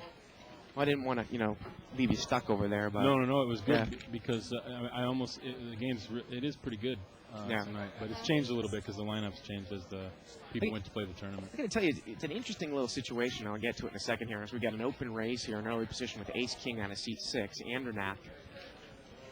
We got a King Queen suited over here for Jason. I got to tell you, in my earlier days, I really fell in love with this hand. Oh, it's so beautiful. Look at it. But it really is just King Queen. I mean, the suitedness adds a little bit of value, but heads up, I don't mind the lay down there by Jason at all. Definitely It seems pretty tight, but he's not going to get involved. I was telling you earlier today that tomorrow I'm going to have the opportunity to actually play a long session. Normally what will happen is I come in around 2, I play about a 4.5-hour session, do the show, and then I might play about 2 or 3 hours after the show. But tomorrow we're breaking down everything. We're going to be dark. So I'm going to come in and play actually an 8 or 9 hour session, which I haven't done in a long time. It's great. It's yeah, really... I was actually able to get in early today, and I'm on about 8 hours right now. Yeah. So 7 hours. So I'm going to play for a couple more hours, and then. We were obviously talking about how you want to lengthen your sessions when you're winning, not some of these guys who get stuck and play here for 3 days trying to get it back. Exactly. And I'm winning tonight, so I'm trying to maximize that. But if I lose a little bit, then lost 2 small pots, and so it's time to take a break, and we'll see what happens when I go back out there. Looks like Jason's got queens here in C4. Yeah, he's in the small blind. Small blind. Perfect opportunity to maybe raise it up a little bit. Now, was this the first game that you started off in? Well, look at the C3 is going to raise here on the button with 96 suited here. Big lick. Let's see if Pocket Jason. Queen's going to re-raise here. It looks like Jason's on the short Oh, stack. he's going to go all in. Yeah, he's going to push here. Not surprising. 200 was, that's where I started. you know, it's a great game when you're first starting out because the 100 and below is a little too much of an all-in fest. Yeah, we started with that game. Yeah, it's just you don't have enough money to really play. I mean, you basically got to play a real short stack. I mean, it's if almost you like a 3-6 limit game, isn't yeah, it? Yeah. Or if you want to practice your short stack tournament play, you know, play that and see how patient you can be. You kind of have to do the same thing here too, a little bit. Well, you were telling me that.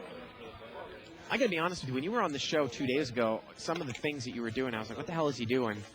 But you said that the reason why you didn't rebuy is because you actually wanted to practice your short stack, and when you were down to 30, and you basically made 6 times your money on that hand. That's right. You did not rebuy, and you went all the way up to 1,500 by the end of the night. I actually was a $1,500 winner. So you went up to like 2,000 or so, something like that? I was in the game for 1,800, so I ran the $30 up to over $3,000. Wow, that's unbelievable. Yeah. So I mean, because I was expecting a 3 to 5 game that night. Yeah. So I didn't bring a whole lot of money. Yeah. And so I didn't really want to rebuy, and I didn't want to go to the ATM and do all that crap. So I just thought, well, let's see if I can, you know, especially after I got the 6 times, then I thought, what the hell, let's see if we can play short stack, because that's kind of what I used to do in this game all the time. What I like to do in this game, and I do this in the 3 to 5 game too. I did it yesterday. I usually start off with the first buy-in, and I play really fast. I want to take chances, and I don't want to wait for the big hands. I want to see if I can either double up, or if I go broke, then you can rebuy for 150%. So you get to buy in for 300. And then what happens is you play. I still kind of continue that fast play. And if I am lucky enough to double up, then all of a sudden you got $600, and you're doing pretty good. Well, one of the things I didn't mention, some people that might not necessarily be familiar with this game, is that when you go below 100, you can rebuy up to 300. Yeah. And now all of a sudden you're at 60 times the big blind instead, instead of 40 times. It's nice to sort of get down a little. And I mean, you end up feeling like you're stuck a little bit. But in this game, if you have the bankroll, it's not that bad to be stuck just a couple hundred. I mean, you don't want to get into this game for.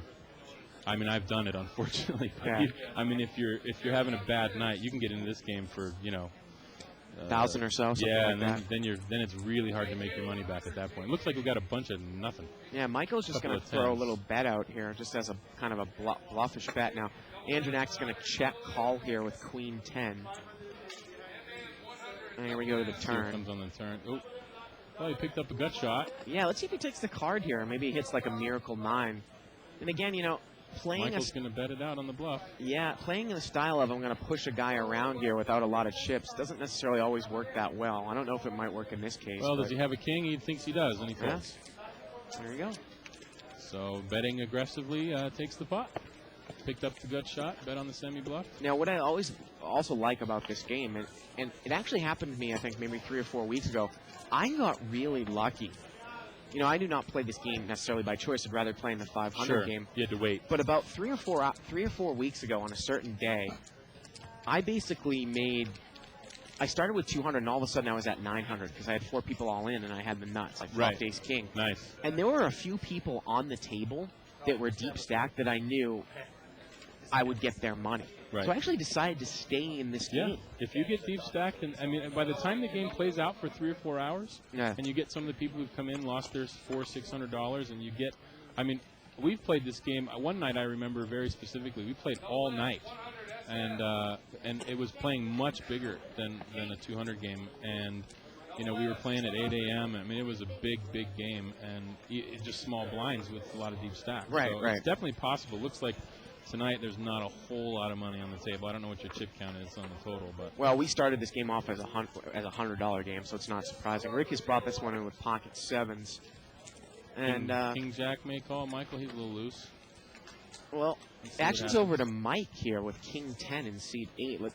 Is he gonna? He comes in. Call. Whoa, $60. Wow, he's actually gonna re-raise here, Boston. Oh, 75. Okay. Yeah, Michael's got to fold here, right? Again, I always point out this is almost like more of a tournament-ish move. It is. It's... Well, like this, I mean, a lot of the guys who come to play the tournaments here at the bike play this game afterwards, especially the smaller buy-in game. Yeah, like a 200 game tonight. Look at this. Rick is just going to call pretty much. He's basically all in here. Yeah. I'm going to tell you, I don't necessarily know if that's the right play because at best case scenario, you got to figure it's a coin flip. Yep. Maybe half the time you're a 4-to-1 dog. But sometimes when you only have $80 left, yeah. you know, I mean, even though you only buy in for 200, you do have the mindset of, you're it's just only $80. And I'm hoping that the guy just I says hope I can double up here. Yeah. And if you don't, you rebuy for your 300.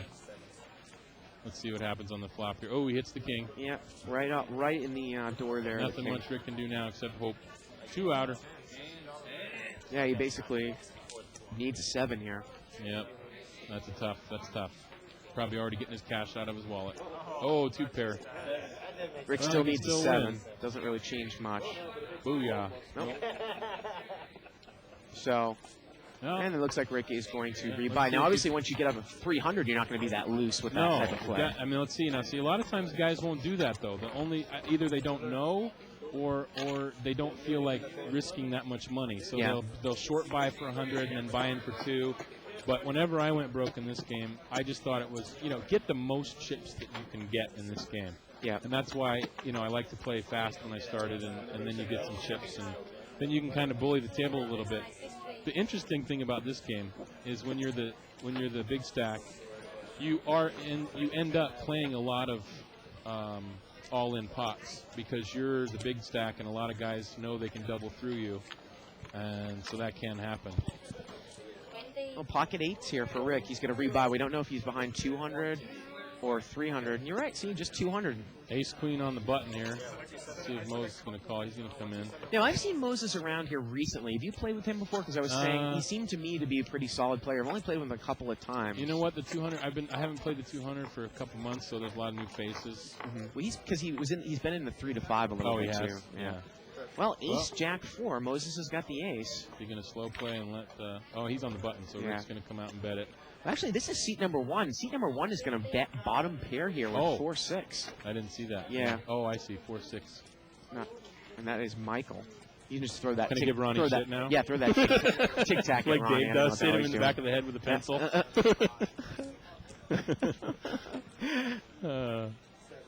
Oh, and Mike in seat 8 has. So the pre-flop raiser, Rick, he's released pocket 8. So it's over to Moses with ace queen. Let's see what he's going to do.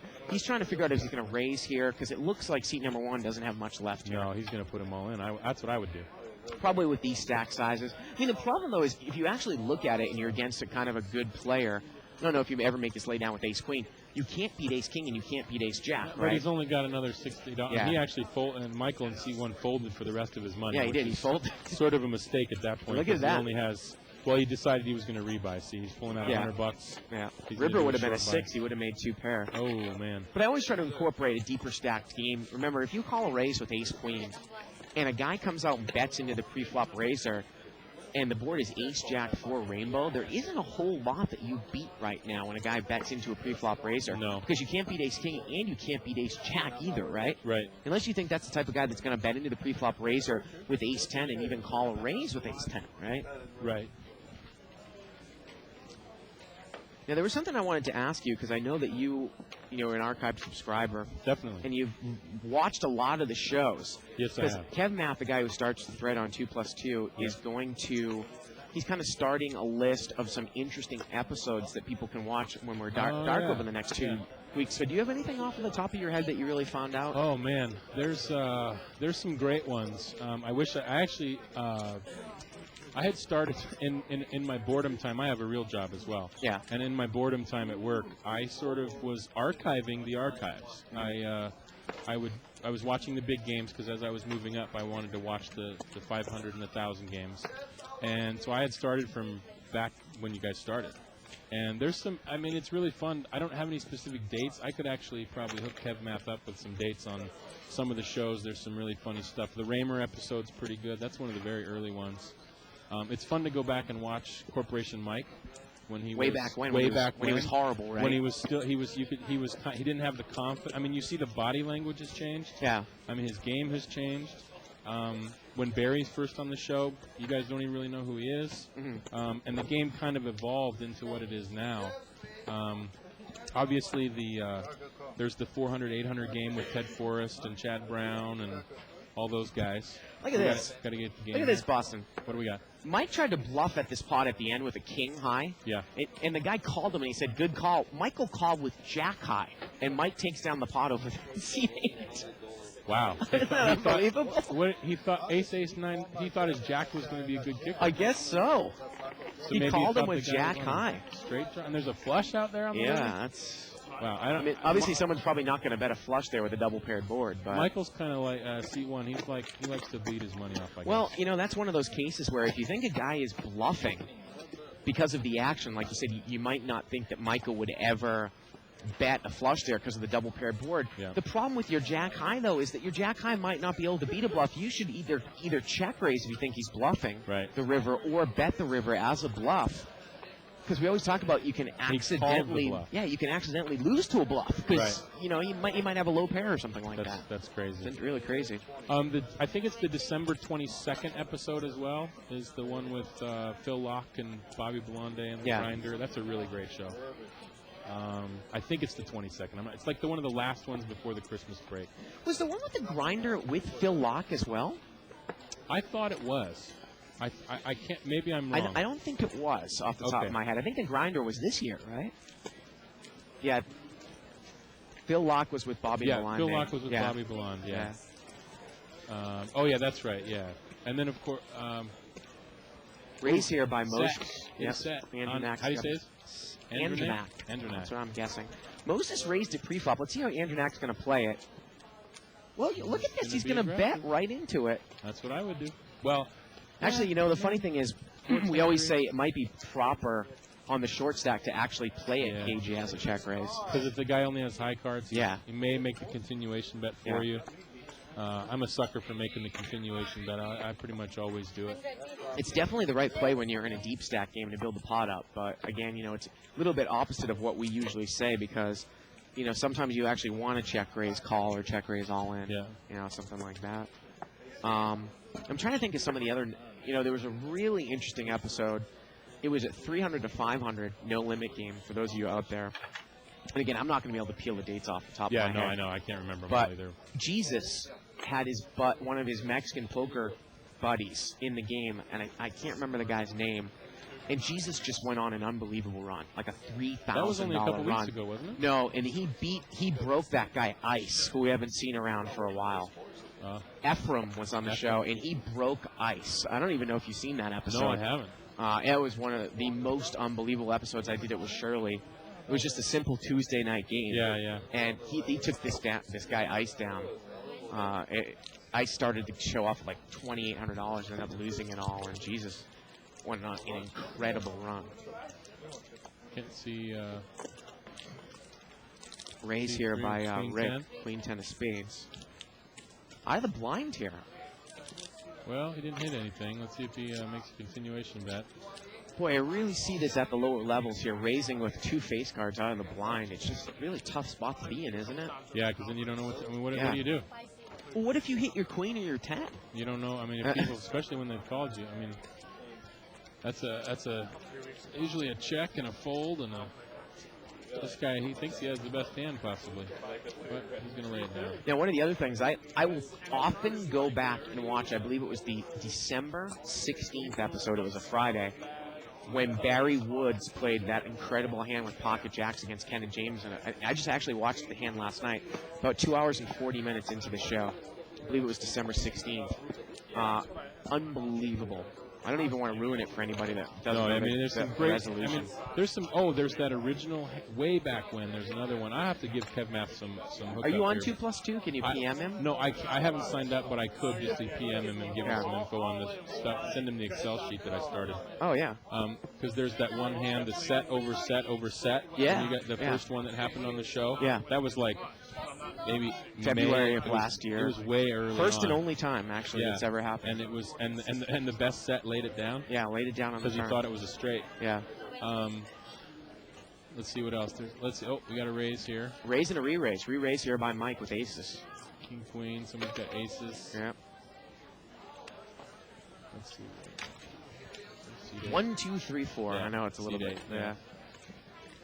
And people are going to call, give action. Wow, I can't Robert's believe. in Look, there. Robert's in there with the raise. No, he's going to fold. Oh, he's folding. Yeah. This guy's coming in, though. Now, this is the problem, though, with king, queen off. You raise What it are you up gonna and you do? get re-raised. And oh, Now what? What a terrible You hand got to to hit play. a straight. You got to Yeah. hit 3 of a kind, and then you still don't know. I mean, it's just a terrible hand to play out of position here to a re-raise. Oh, he hit the queen. Well, he's hit top pair. Is he going to go bust with it now? Look, he's ready to push. Yeah. Yep. I mean, it's He's an ready easy to go. call here with aces with this chip stack. And he only has about $90. Yep. And this guy's like, did you hit a set? I mean, that's the only thing you can hope for, is that the guy thinks you hit a set. But for that much money, yeah, see, he says, I Yeah. 90 more. Mike is going to make the call. Yeah, you can't really. What are you going to do? I mean, now, again, like you always talk about, if there's deeper stacks and the guy comes out Yeah. and bets, you know. Oh! Turns a queen. He hits trip queens, and Sick. now Mike Sick. needs an ace. Sick. Yep. King queen's going to take it down. That is the worst feeling in the world. Yeah, you're right. Yeah. Oh man, that is the worst feeling in the world. Oh yeah, been there too many times to count. One of the other things that I said that I've never seen on the show, although we've had it happen a couple of times, is 3 flop flushes. That has not ever happened on the show. And the reason why I always bring that up is because about a month ago, Yeah. I saw in the 5-10 game 3 flopped flushes, 2 times that 3 people flop flushes in the same day, and I was a part of one of the Wow. hands. I And mean, it's the never odds of happened that on the are- show. The odds Yeah. of that are, I mean, the odds of having 2 flop flushes is pretty Yeah. astronomical. Yeah. So, I mean, that's why when you do flop that baby flush, you think you're good. Yeah. And it's only unlucky when the guy has a higher flush and you flopped it as well. Yeah. I did. It's a little crazy. But that was The old 200 game. I love this game. that was a range of like 7. See, again, like seed 8, he had a lot of money there, and seed 6 didn't really have a lot of money. So he Yeah. hits the top pair, he's going to take his chances. And again, as a big stack, you're going to go up against that when you have the hands. And you just kind of have to hope. Look at this post here by Demon Deke. He says, Boston is a solid commentator, knowledgeable, good commentator, small talk. Thumbs up. Thank you, Demonator. Hello, Demonator. Yeah. Boston, please tell your wife to stop emailing us. Yeah. Jeez. Hi, honey. I don't even think my wife knows I'm here. That's not good. Well, you're talking about, you said you had a real job. You're an actor, right? You're originally from Alaska. Yeah, I'm an actor. I'm from Alaska originally. C1, Queen Jack. Yeah, he made the raise here. Mike. And I bet that guy goes by Andy. Andranek. Yeah. Oh, he's going to call ace-6. An ace-6 offsuit again. I mean, what are you really looking for there? I mean, we see this. You see this a lot. Well, he hits the 6. He's actually outflopped everybody here. Yep. 9, 6, 7 here with a couple of hearts. It's just such a hard hand to play. Redhead Bob is. I don't know what the redhead's name is, but redhead's going to seat 9. Jason. And Mike is going to bet here. He's going to bet out with ace-6, and wow. Oh, he's got the ace of hearts redraw. he's basically committed more than 70% of his stack here. Wow. I think Michael already folded, didn't he? Yeah. Yeah, Michael And folded so back already. over to Andranak. Everybody folded, I think. Hands over. Looks like, I mean, there's no cards in the window, right? Oh, he looked at his Yeah. cards. Okay. You know, I was discussing earlier as well just about commentating. Yeah. You, David, and me all have experience with theater and me with broadcasting, Yeah. doing broadcasting. And I did work. radio as well in college. Yeah, and I worked did. as a part-time DJ at a I did as radio well station. because there was a discussion about how awful commentating was in the PPT. And I actually only saw the show a couple months ago when they did the teaser episode. I've seen 30 minutes of it. Because they were talking about, it's Mark Safe, and I'm not exactly sure the Matt other guy. Corboy. So is he considered the play-by-play guy? I think he's, you know, I watched 30 minutes of it, and Yeah. he's I think the play-by-play Mark's the announcer, but the difference between like you and Dave or Mike and Vince, Yeah. they sound different. Those two guys sound almost exactly the same. Oh, really? Just no So contrast I couldn't in the really voice? tell them apart. Yeah. So, I mean, you really got to have contrast there. Well, we were just talking about how, you know, it's difficult to do, you know, to broadcast. You almost have to have a guy, you know, that is the analyst, but you have to have a guy that can also lead the show in Definitely. terms of being the broadcast. But Which was so apparent the other night with Sonny Leone when Dave tried to interview her and got so flustered that Bart, the perv, had to come in and take over. Because I don't know if that's a compliment or not. No, I mean, I'll take it as a compliment. It's a compliment.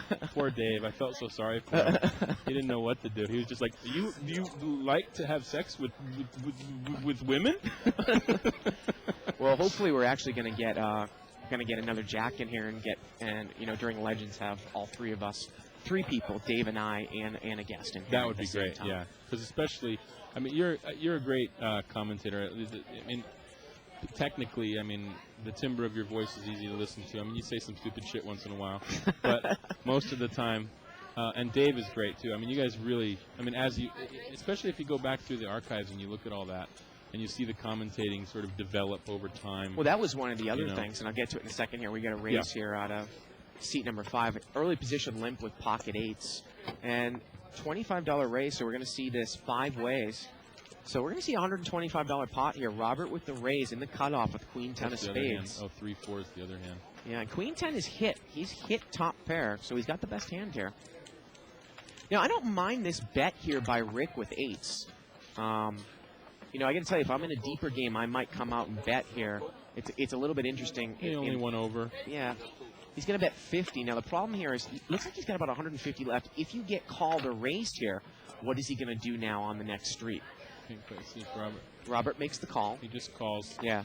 Thinking maybe he's got a... Wow, and Michael is going to overcall here with a Michael was going to call. shot I was about to say it. On a 2-flush board. I knew he was going to do it. And the turn is a 7. Michael picks up a pair now. He has no idea that Rick has 2 of his outs. Turn is the 7 of clubs. This pot is quickly $275. And see, now, Rick actually picks up. Rick has got a 1-card double gutter with his pair now, Boston. That's true. 1-card double gutter to the 9 to the 5. That's only possible when you see 4 cards on board. Yep. Inside straight on both sides, and he's going to bet again. And what does Robert do? Well, Robert's only got the queen kicker with it. He's wondering. He's short stacked, though. $50 bet. At this point with that stack, I mean, if I think I have the best hand, I'm going to push. I mean, there's a couple of things that Robert, you look at the flop. Robert just called the flop. If I'm not short stacked, I might actually pushed on the flop. Yeah, definitely. But the other things you might consider is somebody might be sandbagging something big. So maybe he just called there with the intention of folding to a check raise from up front. I don't know if he's thinking that deep. Sometimes I overanalyze these guys' plays at this level. Well, I mean, from what I've seen, I haven't watched the whole hours that you've been on, but Robert seems like a fairly, I wouldn't necessarily say solid, but tight player. Right. So he's probably thinking that he might be out-kicked. I mean, it's easily possible the guy has King 10 or that he hit the straight. Well, he's going to call once again, kind of a crying call. Oh, look at this. I knew that guy wanted to put And Michael's going to check raise here in 3rd place here. He's got a 7, and now if he had the 7 of diamonds, he doesn't have the 7 of diamonds, does he? No. No, he's got the 9 of diamonds. 7 of hearts. Now, if he had the 2 diamonds with the 7 and the gut shot, okay. So how much more is it here? That's going to be the question. The pot right now is basically ballooned up. $425 plus the all-in here by Michael. And it looks like the all-in by Michael is another, 50 or so? 66. So this opens it up to a re-raise. It's a $500 pot. 66 for Rick to call.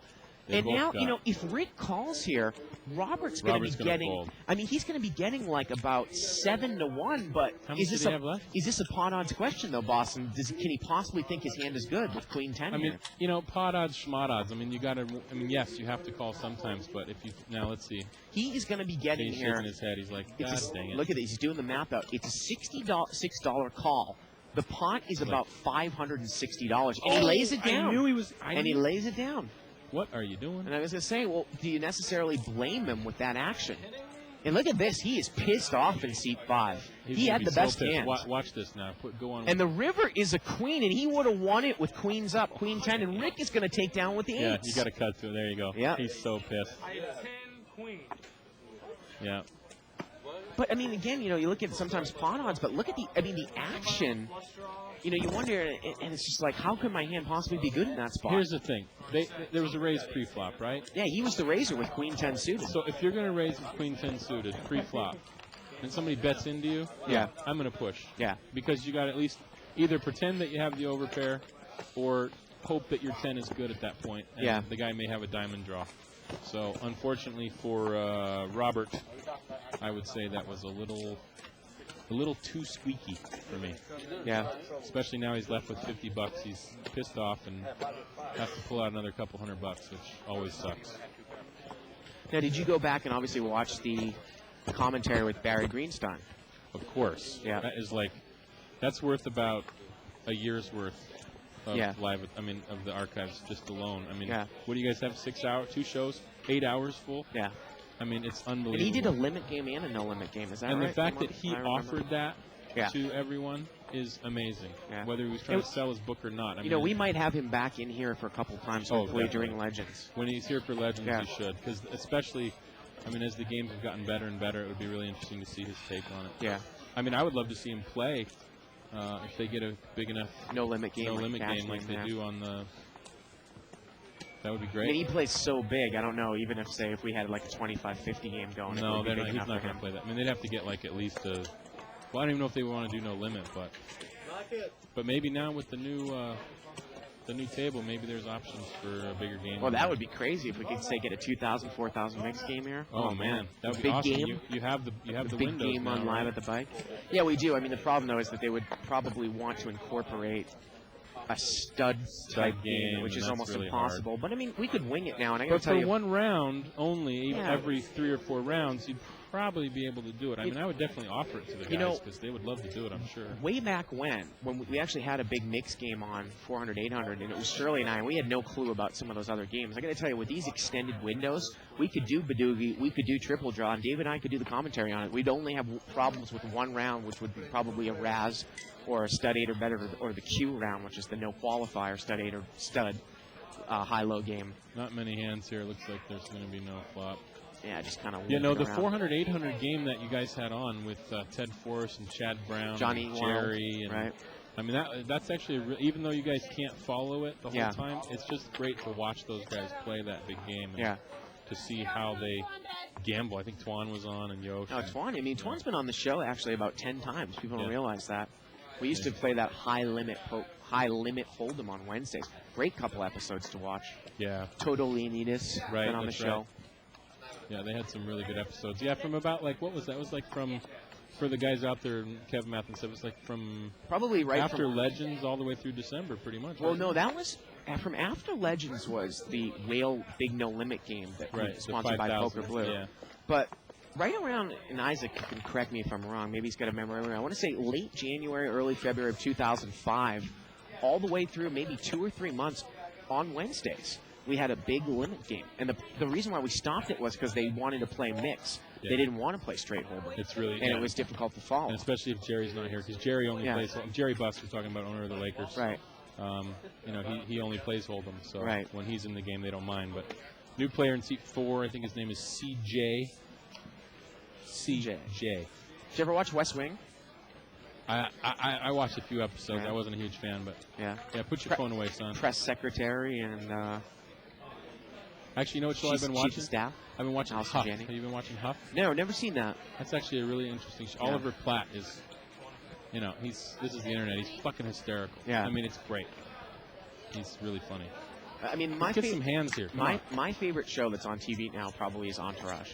And I'm not that like one of those show. huge pop culture guys who says every show that HBO ever does is great, but Entourage I watch The Sopranos, really sometimes I watch Deadwood, but I love Entourage. King, Queen, Ace-6. I got some hands here. Robert raised it with King, Queen. Got a call by Ace-6. Got a call by King, Jack. He's pissed off and steaming here. Let's see what happens. Well, he's missed it. And Andronak looks like he's outflopped everyone. Now, Michael's got the top end of an open-ended straight draw with Well, Michael's a going to put all rainbow his money board. in. If he oh, yeah. I know that show. Yeah, Lucky Louie? Yeah, I gave that show a shot. I love that show. You like that show, Isaac? It's so primo. Yeah. Let's see. I know he's only got like $60 left Yeah, he here. check raises or check calls all in. Put it all in. John led out with 7-10. He's got the best hand. Yeah. Andronak called with bottom pair. And you can see Michael's a slight favor over the field with 2 cards to come because he's got over cards. They all called, yeah? Well, it looks like it. Or they're waiting for Andy. Yep. And this pot is going to be well over, I would say, $300 now. Yeah, it's a nice big pot. because they're all short stacks, so whoever wins this is going to be in good shape. And the turn is a 10, and John Hey. makes 2 pair, top 2, but that gives Michael the gets there. straight. Yep. Michael's taking the main part. Let's see if And I think John John's needs gonna to bet here on the side. bet into the dry pot to win some money here. Yep, he does. But that's unfortunately not a 10 of diamonds, which would have kept Andy in. So I think he's got about 100, a little over 100. He's not going to call here. He can't call. I mean, 10 of diamonds, maybe. But at this point, yeah. Michael's going to say, yep, I got the nuts, baby. Yeah, so John needs to fill up here on the river, and he does not. Now, Boston, did you take a look at? Did you watch that Heads Up episode too? When we kind of had like a Heads Up shootout. I haven't thing? seen that. Yeah, I haven't seen people that. said that they enjoyed that as well. Like I'm much more interested in the cash game stuff. So. Right, obviously. Yeah. Ray liked it though. Yeah, that was a lot of fun. And I'm trying to think off the top of my head some of the other good. I mean, anytime Jonas is in the game, I really like to watch it because he plays so. Jonas? Jonas. I used to call him Jonas. The originals back then when Bart for about 3 episodes. Oh, I know called what him I was Jonas. going to ask you. Sometimes I go back and watch the old episodes, and you said it too. Boy, our commentary was absolutely awful, I think, in the beginning. I mean, we were limit props. When it was like you and Denny or you and I just, and But even Dave and I and Shirley and I. you guys, it takes, I mean, you guys got a big setup here. Yeah. And, and as you guys sort of grew watching, I mean, you guys get to learn so much watching this every night. And you get to see patterns that are just so prevalent in players at all different levels. And I just think it has grown as because I think you and Dave, you guys click pretty well. So Queen Jack 7 here with a couple spades. It was limped around. Nobody has part of this. crap. Yep. Everybody was trying to see a free flop here, which is a smart thing to do in this game. I mean, I love Michael's hand in seat 1, 5-6 offsuit because you can make 2 flushes, and there he goes. He makes a pair. Michael's going to check it. Yeah, he checked it from the button. The Rick river's now a 10. picked up the best hand. He's going to win the pot if nobody bets. He's like, yeah, whatever. I'm not going to win. I got a 10, he says. So we had Chris Mills on the show last night. How many times have you gotten the opportunity to play with him? I'm playing with him right now.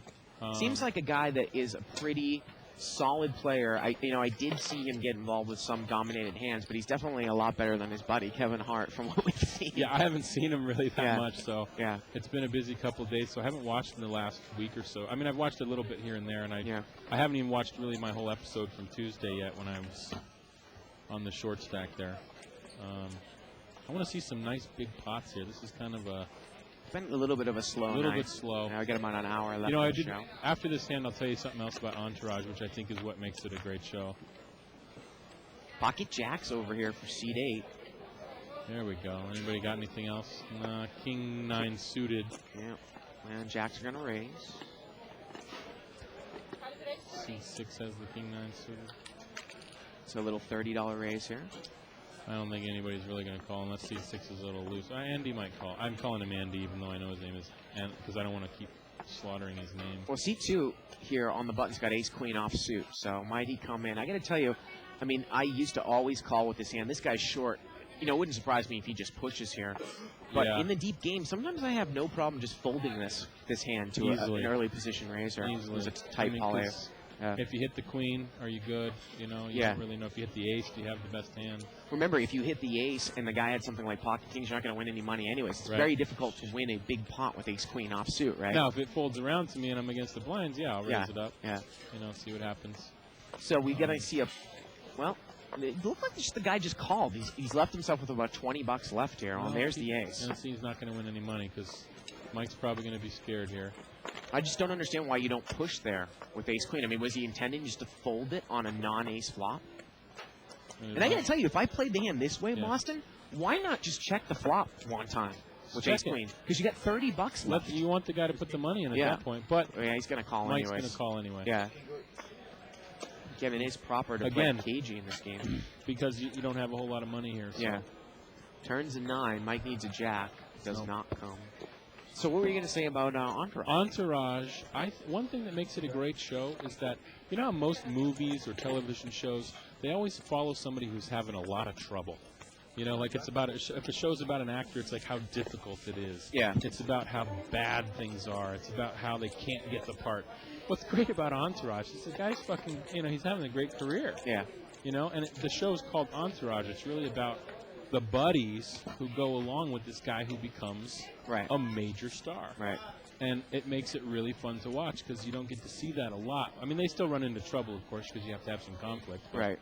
You know, it's mostly that he's very successful and that it makes it really fun to watch because we all, you know, it's fun to imagine that kind of lifestyle. Ari, the character, Jeremy God. Piven, I mean, that is just one of the most unbelievable characters. Well, he's just so funny. If you didn't know Jeremy Piven before, he was always in John Cusack movies. He and John Cusack grew up together in Chicago, and actually Cusack went to Jeremy Piven's parents. They ran a theater workshop, and they went there together. That's where they met. And Jeremy was always in John's movies as a you know, the best buddy or the you know, the sleazy guy or whatever. And we got some breaking news here. Bart will tell you we just got handed. We just got handed a hotline. Just got handed a note here from Evelyn. Dave just called. Dave Tuckman in Vegas. We'll get to this at the end of the hand here. Yeah. Ace-10 against King-Jack. Andrew Knack is going to bet out here with Ace-10. CJ folded. So, Evelyn. What does it say? It says Dave just called, won a $1,000 satellite. I'm assuming the one table. He won $10,000 in tournament chips. Now, he says he plans on using them to enter into other satellites and trying to get more. Does that mean that he's not going to buy into the main event with them? Then we got the hotline. Hotline right here, yeah. Now, I thought he said he was going to win a satellite and go into the main event. I would imagine that's what he's going to do. But he probably figures, you know what he figures? He figures he's up 10 grand. Yeah, you can just play in more. He could use his cash and try to win this way. Well, you know, the peculiar thing about that is that if he played it. Now, I wonder if this was a mega that he played? Before you finish, congratulations, Dave. Yeah, absolutely. Congratulations. Because the weird thing about this is the megas, I don't think, give away tournament chips. They give away, like, a seat. They give seat. This is a satellite. This is a one-table satellite. If he did win a one-table satellite, how in the hell do you not chop at the end normally? Because it turns into, like, a squash what turbo. If he has, like, an 8-1 chip lead or something yeah, like that? I guess. I mean, if he's got the guy, then you don't want to make a deal at that point. Well, just normally you do chop that. So, Or congratulations. you offer the guy some money or something. Yeah. But maybe it was a three-way hand and he beat the other two guys on an all-in kind of situation. But most of the time, the satellites do end up chopping. Yeah. Because for $1,000 to win 4 is pretty good. Right. Well, let's see what we got here. There's not a lot of hands. There's not a lot of betting. So I guess that means there's not a lot of poker. Turn is a 6 of hearts. And seat number 4 here, CJ, she's just going to bet at with the bottom pair, which looks to be good anyways. Yeah, not a lot of big hands here. CJ's going to think he kind of bluffed us. Bet $20. Actually had the best hand. And he takes it down. Yeah. It's always good. You know, if it checked around twice to him when he's one off the button, why not throw a little money in there, see if you can win a little pot. You know, it's funny also to watch the evolution of Mo. You know, if you ever see Mo's car, his license plate says Action Mo, and he actually used to be that way when he first started, but he's really almost turned into a bit of a nickname. Well, as the, you know, I mean, you guys say it every time he's on, but he definitely plays tighter in the bigger games. Yeah.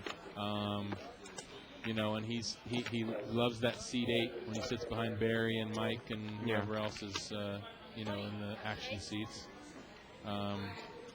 So he's kind of, you know, but as a grinder, I mean, he's kind of a grinder in a sense, right? I mean, he's the host of the game.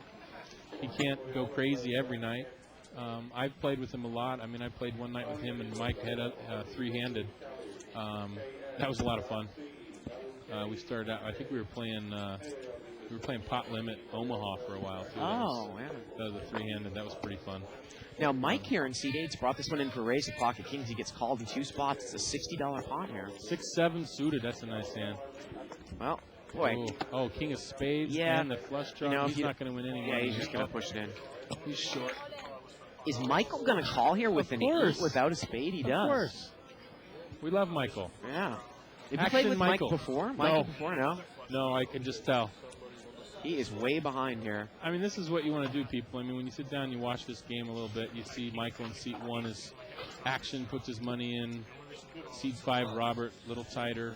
Yeah. I mean, you sort of pick this up. You know, if you observe the table for a round or two, like Jason Cacciatani will do, or somebody else might do. They watch the table for a little while. You get a handle on, especially if there's, like today, when I came in today, I usually play at night. I'm usually playing either on Live at the Bike. I get here around that time, and then I play afterwards until like 5 in the morning. Today I came over around 1. Everybody in the game, pretty much different players than I've played with. You probably play with a lot of them during the day. But everybody's different. So I had to take a little while today to kind of, you know, get adjusted to the situation, see who was doing what, and see who the grinders were, and see who the, you know, the guys taking early off from work to come over and play were. And, you know, it takes a little time, but works out. We got Ace-8 suited and King-Queen. Hey, man, if you can get, like you said, you get like a little directory over to somebody that can post it up, that would be great. Yeah, Kev Math, I will definitely send you what I have. It's like up through about the World Series of last year. Yeah. And I have some other shows that after that I've watched. Because as I started playing the game, the 500 game, I wanted to watch a lot of those. It is a great tool. Because, I mean, a lot of the archives are categorized, but, you know, there's so much material, it's tough to say, go in and just try to... I mean, I know eventually, like, you know, you can see now every time you guys are putting out a little bit of an explanation of what's happening and who was in the game, and that really helps. Because sometimes you want to watch a specific player and try to see what they're doing, especially if they beat you one night or if you think you have a tell on them. And see, I mean, everybody thinks they have this tell on Mike now, right? Right. I got to tell you, Mike is still crushing the damn game. Well, Mike is. I saw a couple of things here. Well, look at this. Now, Michael led out with King Queen, and CJ has called with 10-3. He must be trying to set up a play here. He's got it. Yeah, I mean, okay. But Michael's going to continue to lead. See, he's seen Michael play all this stuff, so now. Yeah, but CJ's got to know there's no fold equity here, though, right? He only has about 130 maybe. So if he pushes all in, Michael's definitely going to call. Absolutely. Whether he's got a deuce or not. I mean, now if you had a deuce, that'd be great. Michael, CJ has no outs, no pair, no draw. Yeah, I think he was maybe hoping that maybe Michael would check to him so he could take it away on the turn. And I've definitely done that. I've made a few plays today that were kind of like that. You're hoping that they're, you know, you've either using the river scare card or you're using the check after they raised you, and then you called them because somebody tries to scare you, and then you can kind of. The scary thing, you know, that I saw about Mike's game last night, and if anyone noticed it, was that I saw him lay down Ace-10 to a raise in the blinds. I also saw him for the first time ever, and this might sound funny, lay down top pair Ace-High when he had Ace-Rag. Wow. And I mean, that's kind of simple. People laugh, but if you're familiar with Mike, I had never seen him make those two plays. Lay down Ace-10 to a late position raise in the blinds, and also lay down top pair aces when he had Ace-Rag. Yeah. I mean, if he starts to, again, I think one of the leaks in his game is his tendency to play a lot of over-dominated hands. I think he's just gotten lucky that he hasn't lost a lot.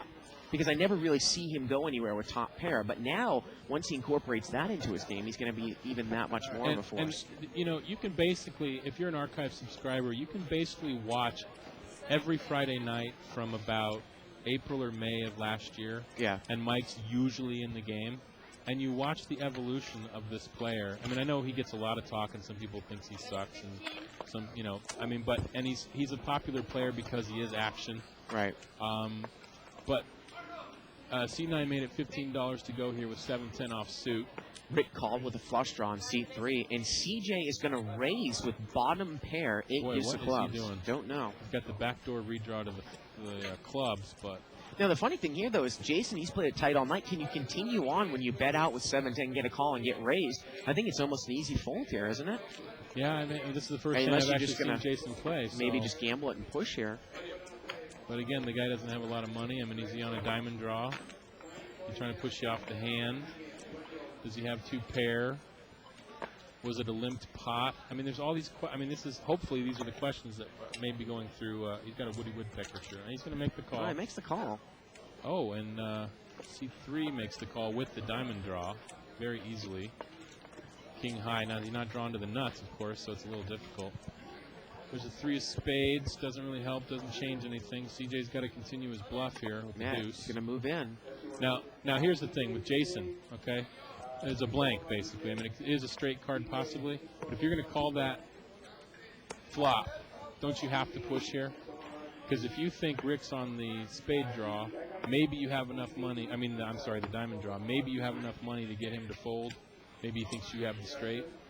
Well, I mean, we always see this where a guy will make a call where an inconsequential card will come on the next street, and then he folds the hand for some reason. And he's actually thinking about folding because he thinks maybe that CJ made his hand.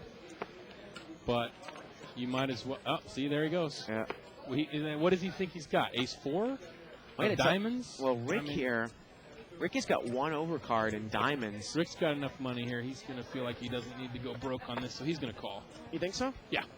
Now, if you are chasing a flush draw with one card to come, you need about 4 to 1 because you've got one chance in 5. Oh, wait. Let's see.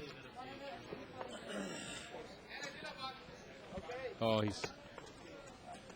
Rick did a hard swallow there. He's a little nervous about calling because he might not have the nut. I mean, you don't have the nut draw. That's the one thing. But it's not that much money to him.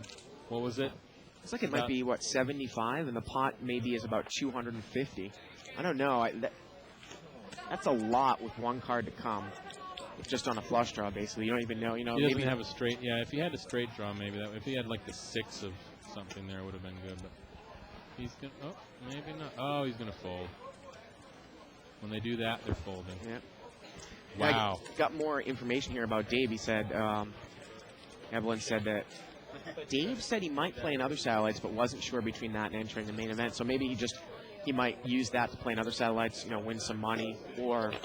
What would you do, Bart? If you win a one-table satellite, and you got the 10 grand now for $1,000, don't you use it to enter the main event? Well, I got to tell you, if the $10,000 in chips I could sell for, say, about $9,500, with the month that happened to me, it might be more important to me to add about 10 grand in cash to my roll than enter that tournament. I know that what you have, but I know that tournament is kind of a once-in-a-lifetime thing, and it can really make you. Well, if you did well in it. Yeah, and your odds are pretty high. Oh, we have pocket aces here. Yeah. Seat, what is that? Seat 7. Am I right? Yeah, oh, there's Moses. seat 7 with Moses. Yeah. Give me a break, Isaac and Ronnie. Jesus.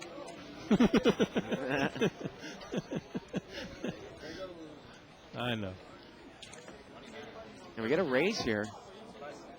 Looks like he's all in. Seat number 5 playing the short. King 9. King 9, not even suited. Boy, that's a really bad. That's such a bad hand, King 9. Oh, look at that. And Moses is just, he's gonna push the rest of his chips in the face. But Mike instantly called. Moses was going to raise or something. And Mike is in there. Mike's unbelievable. Called him so fast. Yeah, and actually Mike is going to push the rest of his chips in, and obviously it's an easy call here for Moses with aces. Can Moses re-raise or no? Oh, okay, he doesn't have any more money. Okay. So he says, yeah, I'm in. Yeah, well, Mike is pretty much all in, and this pot looks to be about $225, all in 3 ways. Robert's asking for trips. He's saying set, but he means trips. Yeah. There's a 9, so he's got 8-9 queen. Got a runner possibility. Well, he could catch a 9 or a king here, right? Yeah. Mike is dead in the water. Up a straight jaw, maybe. Turns a 5. Nobody has a spade. 7. Moses with the aces, they hold up. I love that. See, before we were talking about how sad it is when you lose with aces. It's unfortunate that Mike now sees that aces win when he was the one who lost with aces about 10 minutes ago. Well, that's one of the things that early on in our commentary, I think, that we didn't have any clue about why people might check top pair or an over pair on the turn in position on a draw-heavy board. We always be like, why is he checking there? Well, obviously now we realize because you don't want to build up a pot with one pair. So you see Robert there.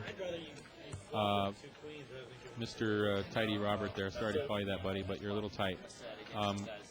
He only rebought for 200 again. Do the players not know that they can rebuy for 300?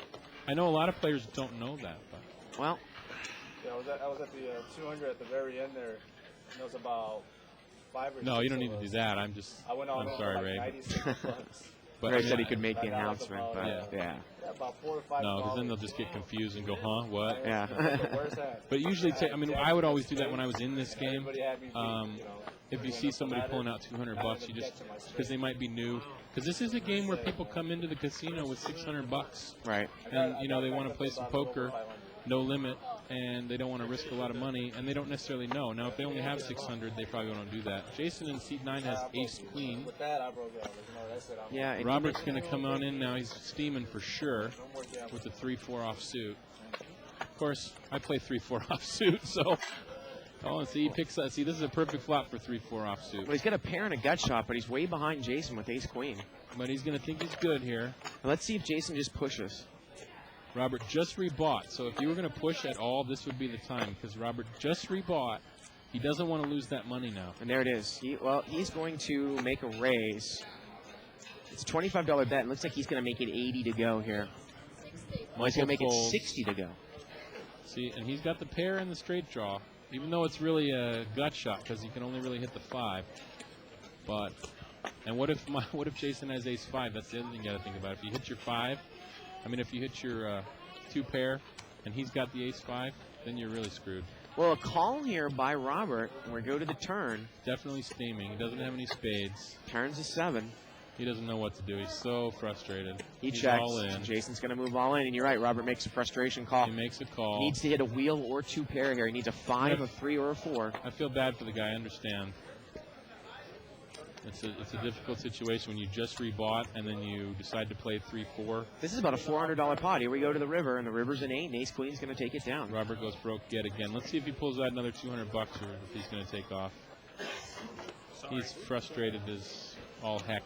Well, he's really upset. You know, it's so funny how, and this is one of the things that I pride myself on in my game, that if I make a laydown like that with Queen 10, I don't go on tilt to the point where all of a sudden now I'm playing 3-4 offsuit out of position, and I lose all my money with it on an ace high flop. No, I mean, and you just rebought. I mean, a lot of times, you know, this guy might right now, instead of rebuying, he might want to get up, as Dave would say, take a walk. Yeah. You know, think about what you just played. You just played 3-4 offsuit. From early position, he was in the blinds, I think, right, or something like that. Was he in the blind? No, he was early position. Yeah, he was up front. He was up front. Yeah, about middle position actually. Yeah, he was up front.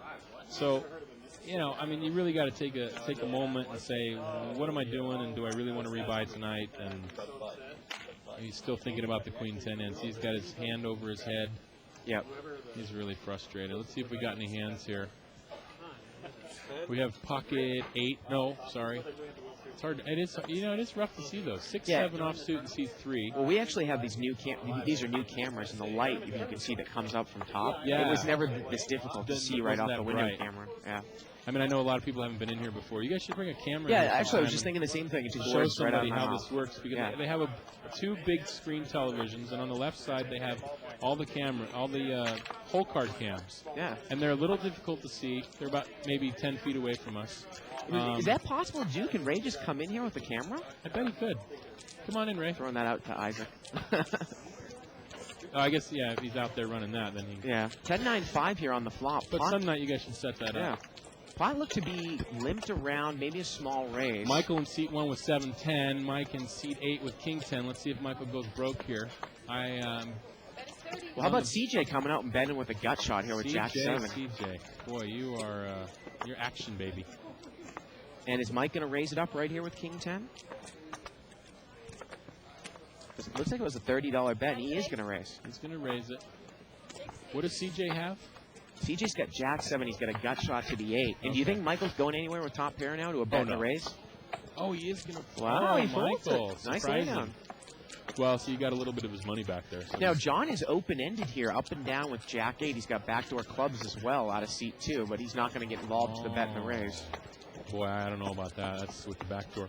Redraw, I'd at least take one off. What is it, $60?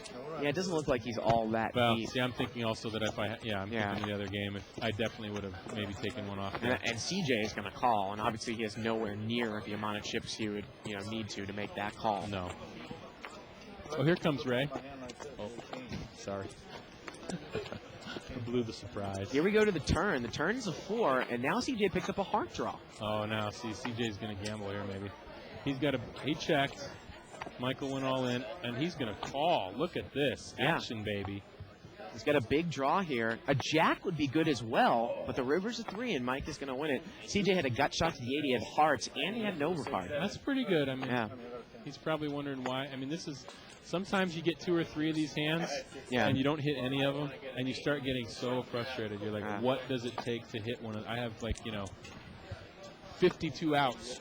Yeah. And you just wonder what's taking so long. Wow, there it is. All right, so you see up on the upper left here is the hole card cam. Ray, if you pan up over here, see these are little hole card cams, and that is basically, the camera is enlarged so that we can see them. Maybe we'll leave them on here for a second, and you can see it goes seat 1 on the top upper left-hand corner all the way 2, 3, 4, 5, 6, 7, 8. And then the last one right next to the word that says loss is the rabbit cam. Rabbit cam, yeah. So 9 is down there. Yeah. And, basically, we'll just keep it on that shot until we see the cards. Yeah. It's like Sierra's getting up, so we'll see a new dealer. Get up here for a second. You can pan down over here, Ray. Show him Ronnie and Isaac for a minute. Anybody familiar with the software? We use a VT4 to run this. See that monitor there in the middle with Isaac, that VT4 program. There's Ronnie putting manually in the cards there on the bottom left. Those are the hole card cameras in actuality there by Ronnie's right hand. Yeah, and those are what is enlarged in the upper left-hand corner of the screen. All right, we're she's here. pitching the cards out. Zoom back up there, Ray. Hey, you're the director too, huh? Well, I have directed in my day. That's not my job. That's Isaac's job. But there you go, and then we can see, and then obviously. people pick them up, and so you can tell how sometimes, it's even probably worse right now for the guys on the internet, but it is hard to see sometimes. With the light coming in up on top. Yeah. But Ronnie does a fantastic job getting those cards up so quick. And then over here, look at that. Hi, guys. What we actually see over here, too, this is a huge help here, is this screen is, which one is this part? This is the This river. is a flop cam. The flop cam. Yeah, and this is the overhead. This is the overhead.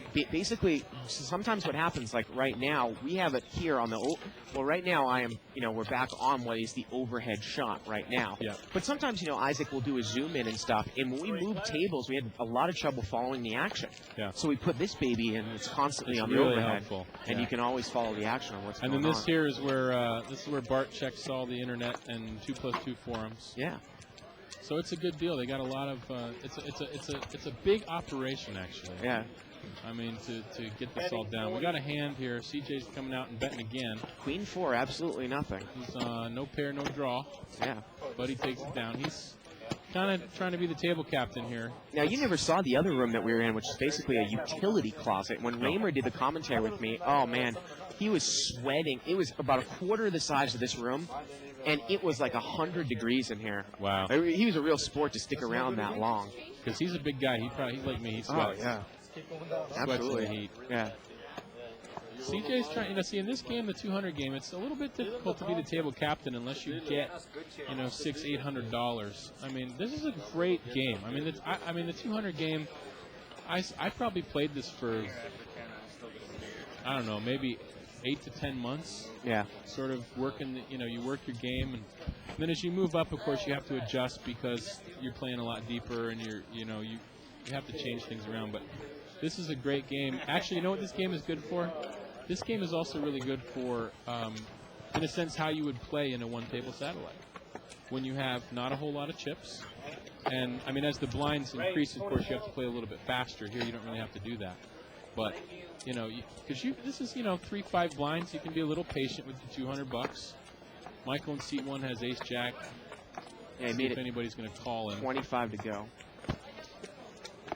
Andrew Knack, I don't know what he's going to do. Yeah, he's going to fold. Deuce 8 of hearts. But Michael's also some action here. You got a little bit of action players in this table. Yeah, Mike calls with King 9 offsuit. We were talking about King Queen being in trap hand. How about King 9? Oh, he's got the 9. Oh, they got 2. Jack of diamonds, 9 of diamonds. And Michael's going to think he's got the best hand now.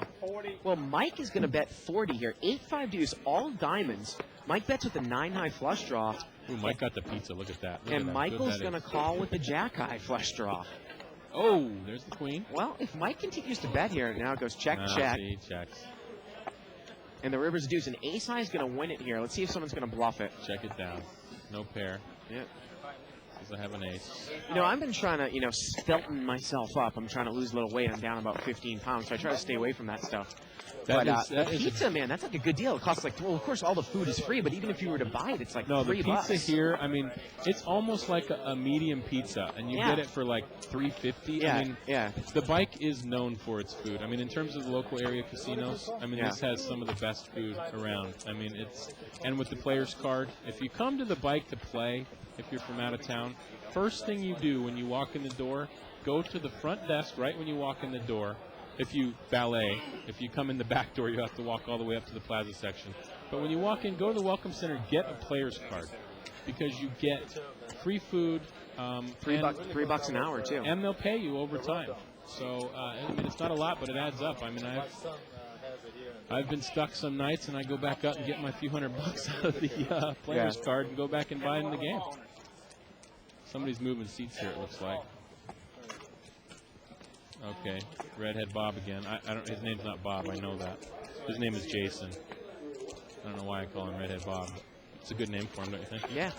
Redhead, like a redheaded stepchild, right? Yeah, exactly. Beat the shit out of him. Four-way action here. Well, heart draw here for Mike with King 10 of hearts. Mike's action. He's going to bet this, baby. Come on, Mikey. There you go. Yeah, he's going to come out and bet. No one has anything. It's probably going to get it done. CJ doesn't feel like bluffing this time. And Robert's got Jack 5. He's got a 5. He's only got about $40 left.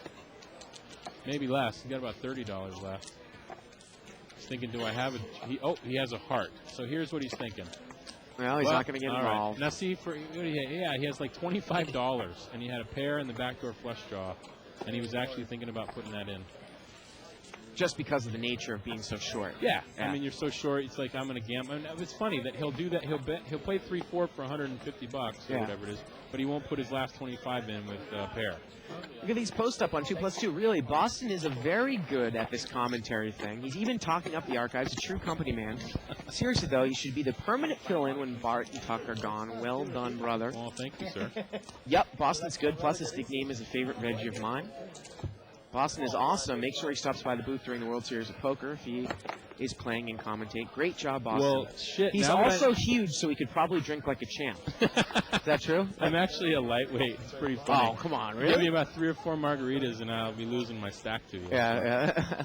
But that's why I do. You seem like a guy that enjoys beer. I do the house cab thing, so I can. Just, oh, that's right. Yeah, you do that house cab thing. Yeah. No, now that I know you guys are going to be boothed with the adult poker party. Yeah. I mean, hey, you guys are going to have hot babes around you all the time. How are you going to control yourself, Bart? I don't know. I mean, like I said, Dave is the one that's married. I don't have to control myself. Yeah. Yeah. I think we should put the over-under on if, I don't know how you would do an over-under on that, but if Bart gets to make it with one of the adult party poker party babes. Now, Robert's pushed the rest of his chips in with King 9 of clubs. We need to know what seat 7 has, because he didn't show us in the window. So if someone can call out his hand, that would be a huge help. King. What does seat 7 have? Pair of black 10. Black 10, so Robert outflopped him. Yep. Turns a 4. There's nothing he can really catch here except 10. Yep. And the heart's fine, because it won't matter. Oh, look at that. It's the 10 of hearts. Way to go, Jason. Good seat move, buddy. Yeah. See, he's thinking right now. Good seat move, man. Look at that. I mean, obviously, it looks like. Look at Robert's face. Yeah, you got to zoom in on Robert. He's pissed. Look at him. He knows the camera. So you can tell when you're playing. I don't know the players don't really know this, but I know this because of my prior experience. Now let's see if he buys for 300 or 400. 1, 2. See, he's only going to buy 2 again. He could buy 3 and have a little bit more chips to play with. Right. It's tough. But when you're out there playing on the table, you can look up at the cameras and see which one has the red light on, and you can kind of get a handle on where the camera's focused. And whether we're on Ray or on the main. So before I want to pick my nose, I always look up and make sure you guys aren't zoomed in on me. Yeah. I love how Isaac likes to zoom in on my hair too. That's the beauty thing. Every time I'm on the damn show, he zooms in on my hair, which I love. I love my hair. And thanks everybody for the props on the commentating. I really do enjoy the show. I've watched it a lot. And got a raise here for 20. CJ, what does CJ got? King 6 offsuit. That's what we figure, right? Yeah, we'll get a little call. 3-5 of diamonds. Yeah, call here, defending the blind. Oh, Ace 5. Come on, Mikey's gonna now. Mike might follow through with this, because do you think the guy's got an ace? Well, Mike is probably going to at least check call. He's going to check raise with 5-3, which is the reason why I would always bet an ace here if I raised with an ace. Definitely. You know, because Yeah. you would want a guy to check raise you with 5 here, obviously. Yeah, I mean, you always hope, because when you do that play, when you bet the ace, let's say if CJ did have the ace there, when you make that play, and then people call you down and they see that you're willing to do that, then when you're the one with the 5 and you're in first position, you can't, if you have 5-6, let's say, and this came ace-ace-5, you could bet out if you were the pre-flop raiser. And you might get someone with pocket 8s just to not even get involved. Because right? they're going to think, this guy bets the trips every time. Right. So fast playing in this game can win you a lot of money. So are you, I mean, you seem to be a pretty big proponent of what we preach here on the show. You normally do not slow play all that often? No, not very often. I mean, unless, obviously you guys talked about it many times. If the board's totally dead. I mean, I slow played for the first time in probably 3 months the other night because the board finally was not connected at all. Right. Not because you're afraid you're going to lose, but you don't feel that a card will kill your action if you let one come off. Exactly. Right? So I felt like, hey, I could actually take one off here, let the guy think that, or maybe see if he'll, we have 2 big hands here, ace-king and ace-queen, seat 1 and 9. Yeah. Let's see what happens. Jason comes out and he's just going to check it. Yeah, nobody raised here. Yeah. I don't mind the play in the big blind with ace king. I really don't. Now here's the problem though. If it's a limped pot, are you ready to commit and lose all your money on a limped pot with this board, ace-7 queen? He's going to bet it and see where he's at. And let's see if Michael's going to raise right away with top 2. No, just a cagey slow call play. Here. Now see, with 2 hearts on the board, I would not be able to do that. Yeah. I would hope the guy has ace-king and puts me on a flush And that's draw. Crackhead there in seat 9. Hey, that's Crackhead, Eric. what's going on, man? Yeah. Now let's see what happens. Turns an 8. Now Eric is a huge fan of the show. I'm sure he's gonna continue to bet here. Not an action killer, so let's see what happens. He's gonna bet it. Now Michael should probably check or raise. He's and now Michael's gonna move all in. I gotta tell you, if I'm Eric here, it's going to be really tough for me to get away from this, even though Michael's shown a lot of strength on the turn, because Michael might do this if Eric had been watching the show, which he probably has before he came down here. Calls. Yeah, he makes the call. Yeah, that's true. Yeah. Yeah, here we go, the river. The river's a jack. Jack. Sorry about that, Eric. That's Crackhead on 2+2. That's tough, man. When you sit down and your first hand, you pick up ace-king, you limp in. Has Eric ever been on the show before? I think this might be. He has. Okay. Because, like I said, he's the one who brought Barry like a bottle of. Wasn't he the guy who brought Barry a bottle of something? Or? Of Bombay Sapphire. Yeah. And now in Crackhead, he's going to buy him for 300. He knows what's going on. Yeah. That is the way to He always buys me beers and stuff too. He seems like a really nice guy. It's just unfortunate you get that hand and bammo. You know what I always talk about too in this game is normally if someone's going to raise, even almost like a limit game, on the turn, one pair is normally not good. But again, for Crackhead, he might have been watching the show earlier, kind of seen that Michael was a little bit of a weak player in seat 1 and just figured this guy might just do this with ace rag. You never know. I think some people do that. They watch the show for the first couple hours, or even the whole show, and then come down and sit in that very game. Yeah. I mean, if you're going to think about playing at the bike if you come to town, I mean, we had, the other night I was on, we had Felix the Cat. Sure, Felix the Cat. He's sick in his hotel right now, he said. Oh, is he? That's a bummer. Robert's got a hand. Yeah, raise it up to 25 here. He's so frustrated he'll probably get married to 10s here. But it doesn't look like anybody has. Hey, look at this. CJ is going to pull the limp re-raise all in. Look at Robert. Force. Robert's like, God dang it. But Robert's way out in front here. But this time he's got it. Yeah. He's 80-20. He's 4.5 to 1. Yeah. Now, if he gets sucked out on, he's going to leave. I bet money on that. How much you want to bet on that? How much do I want to bet? I'll bet $10. If he sucks out, he'll leave. Okay, I'll take that bet. But he's got to get sucked out on first. Though. I know. You got the good end of that bet. Well, it's just a null bet. No, exactly. Yeah. So I'm almost rooting for 4 95%. Let's see what happens. Come on, babe. Oh, there you go. All right, good hand, Rob. Thank you, Robert. See, put a little smile on his face. He's like, God dang, I want a pot. Finally. Jeez, look, he's shaking his head going, Jesus, Lord, thank you. Because he's pulled about, what is he in the game for, about 1,000, maybe 800? He's pulled in 3 times since I've been here. So, yeah, 600 at least or so. in for 800. Yeah, that's a lot in this game, like you said. So Yeah. what is the biggest game now that you'll play? You've played the 10-20. How many times have you played 10-20? I played the 10. Well, God, you guys, we played the 10-20 pot limit. We paid. I played for the first time on the Friday night show last week. That was my first time playing on the show. Yeah. I've played the 10-20 in Vegas, other casinos around town, and Seat 4 is going to rebuy for 200. He's probably below 100. So that's a smart move by CJ there. Yeah. We have ace jack. Oh, Pocket aces. oh, look at this. All the aces are out. And a So- raise here by Andrenak. Fortunately, Andy has no. I got to tell you about the thing I had with aces the other day in the 3-5 game. I'll tell you after this hand's over. Boy, what do you think about that hand calling the raise in the blind with the ace jack off? It's. People can't hear Ray, so. I know. That's why I'm laughing at Ray. And look, and CJ's going to call with ace 10. Yeah, well, that's. So, and look, here Robert's going to come in with 7-8. Now, that's actually, A hand that would be the hand that I would want to play. Right. 7-8 offsuit, you can make 2 flushes there. So, and the guy doesn't have them in the. I got to tell you, I he like doesn't know that. 7-8 a lot better than ace 10 and ace jack off suit. Definitely. Let's see what happens here on the flop. Well, not much. Looks like the aces is probably going to bet out. And CJ, once again, he's going to be a bluffer here. It looks like he's going to bet out in seat 4. Now, see, the thing that I hate, well, see, he thinks, yeah. The thing that, one thing I will always do, I lost $3,700 to Mike the other night. Same exact flop as this. Yeah. I had an overpair. I had jacks. Mike checked to me. I bet with my jacks, like 500. He went all in. And, oh no, he raised me like another 600. Yeah. I bet 500. He raised 600. I went all in. And did Andrenak... Oh, he didn't release the aces. I'm No. sorry. I thought he folded there No, for a he's gonna second. go all in. Yeah, he's going to push it all in. And I went all in, and Mike called me, and he had a set of 5s. Mike check raised me with a set.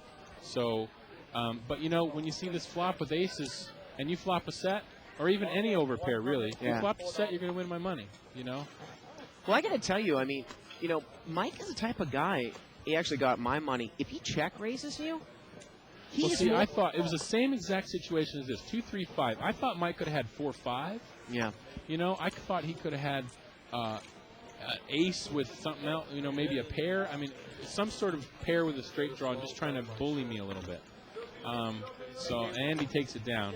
Now, the other night, yesterday night, 3-5 game.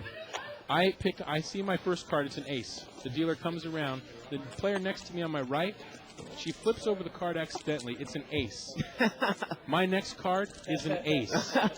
So now I have pocket aces, but I just seen an ace flip up. I go all in for about $2,000 before the flop. Really? Yeah, in a 5-5 blind. Maybe it wasn't 2,000. Maybe it was like 1,200, 1,500. I don't know. Yeah. Nobody called, of course. Somebody actually thought about it. But I just thought, I got to play the hand. But, you know, I was so sick to see that other ace. Nobody called, thank God, and sucked out on me. But You know what sometimes I like to do, which is probably so stupid, yeah. is if I have pocket sixes, and there's a 6 that's been exposed, you really should not play that hand. But, boy, if you hit a set of 6s, no one's going to put you on it, right? That's true. Yeah. Jason looks like he limped in with deuces. Straddled pot, I believe, in seat 4. Oh, it's a straddled pot. Okay. Yeah. And look at this, Michael. He's got Ace ace jack jack. again, and he's going to raise. I don't mind this raise here with a lot of dead money on the button. Got to tell you. Now let's see what Jason's going to do with his deuces. He raised it $60 more. Yeah, and I don't think they're deep enough. You can't really hit a set there. You're not playing that deep with deuces here. But see, in this game, unfortunately, you know, it is a little different than the big stack game. You do kind of have to play it, not necessarily always for the pot odds. Jason folds, though, this particular time, because $60 is a big raise. Would have left him with like 180. Right. So if he doesn't hit, you know, it's tough. But if you can limp in with those deuces and hit the set, you're golden. We have about 15 minutes left in the show. You want to hang around for the rest of the show, or you? No, I'm fine. They probably picked up my Okay, chips I already figured anyway, that by so now. I'm having too much So fun you in can here. come back around. You're going to stay around here, or Sure. you're going to go home afterwards? Oh, I'm going to play. I'm going to play for a little Yeah. longer. Yeah, Yeah. I got to play for a little longer. I lost about $800-900 before I came in here, and so. And Ray just said that Jay Katsutani took your seat. Is that true, Ray? You're just trying to make some sort of cruel joke. Oh, he is. He is in the seat. All right. Yeah. Yeah, right. He's playing with your my chips. Oh, good, right. actually, because he'll win me some more money. Yeah. He'd probably win me more money than I would. I haven't seen him around in a while. No. Jay. That's the thing. I give Mike my money anytime. Really? Yeah, oh, yeah. I take my chances with Mike or Jason. I mean, those guys are Jason's a little bit more, what would you say? Seasoned? Seasoned, but also I think he's a little bit more of a gambler. Really? Than Mike? Yeah. I think so. Four-way action here. I believe the raise came from seat 7. Jason has King Jack. Let's see what happens here. Yeah, seat 7 raised it with Queen, King, Queen, and diamonds. And he's missed. Rags on board. He's got two Queen Jacks here. Well, Mike's flopped the flush draw here, and it's Rags. He probably should bet here. The pre-flop raise would check to him. I really like this bet as a semi-block. $75. I don't think anybody can call here. Michael's like, what do I do now with my nothing? I guess he could hit a pair. Now, let me ask you a question here, because Barry Woods, he's a really huge continuation better. Yeah. And I know you do a lot, but say you bring it in for a raise with ace queen of spades, your standard raise, and you get 5 callers, and the flop comes 10-4-3 with 2 hearts. Is it pretty easy at that point just to check and fold for you? Yeah. It with is. 5 callers? Yeah. I mean, at what point do you make that continuation bet? What if you get 2 callers? What if you get 3 callers? Where's the midpoint? Out of position, granted, remember, too. Oh, That's you're the also key. out of position? Yeah, say you do it under the gun with ace queen. And you don't hit any piece of it. I mean, say you're heads up. Do you make the continuation bet You know what heads I would up? do? Yeah. It depends on how the night was going. Yeah. But let's say you had...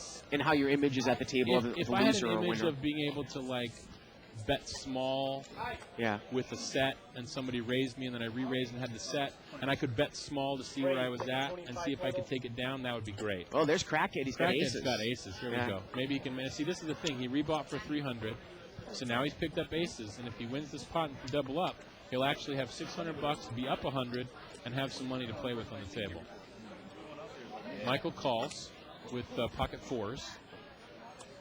And let's see. And he probably should call with 4s because Crackhead's deep enough, and so is he.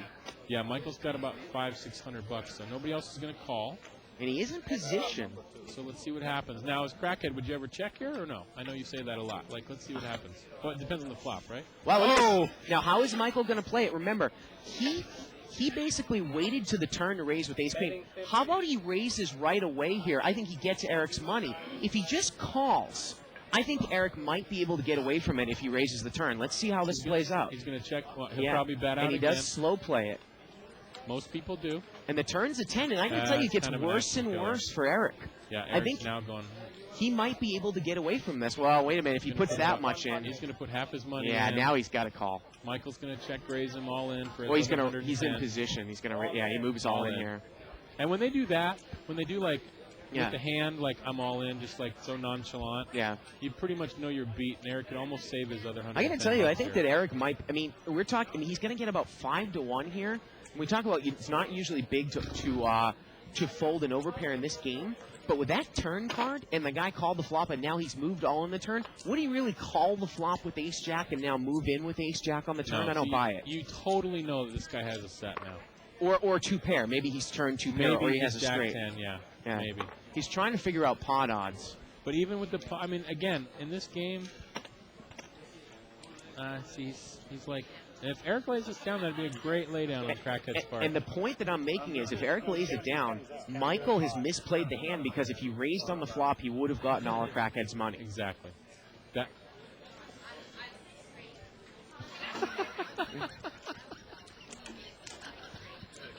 Ray said in the background we had our official boss-gasm. This would be a great laydown here for Eric. I wish I could do that, Isaac. That's do that tomorrow. Oh, he just can't get rid of it here, Boston. It's so tough, though. You know, I mean, but what can, and Eric was thinking about what can you beat with that board? Yeah, especially with that turn. I mean, what?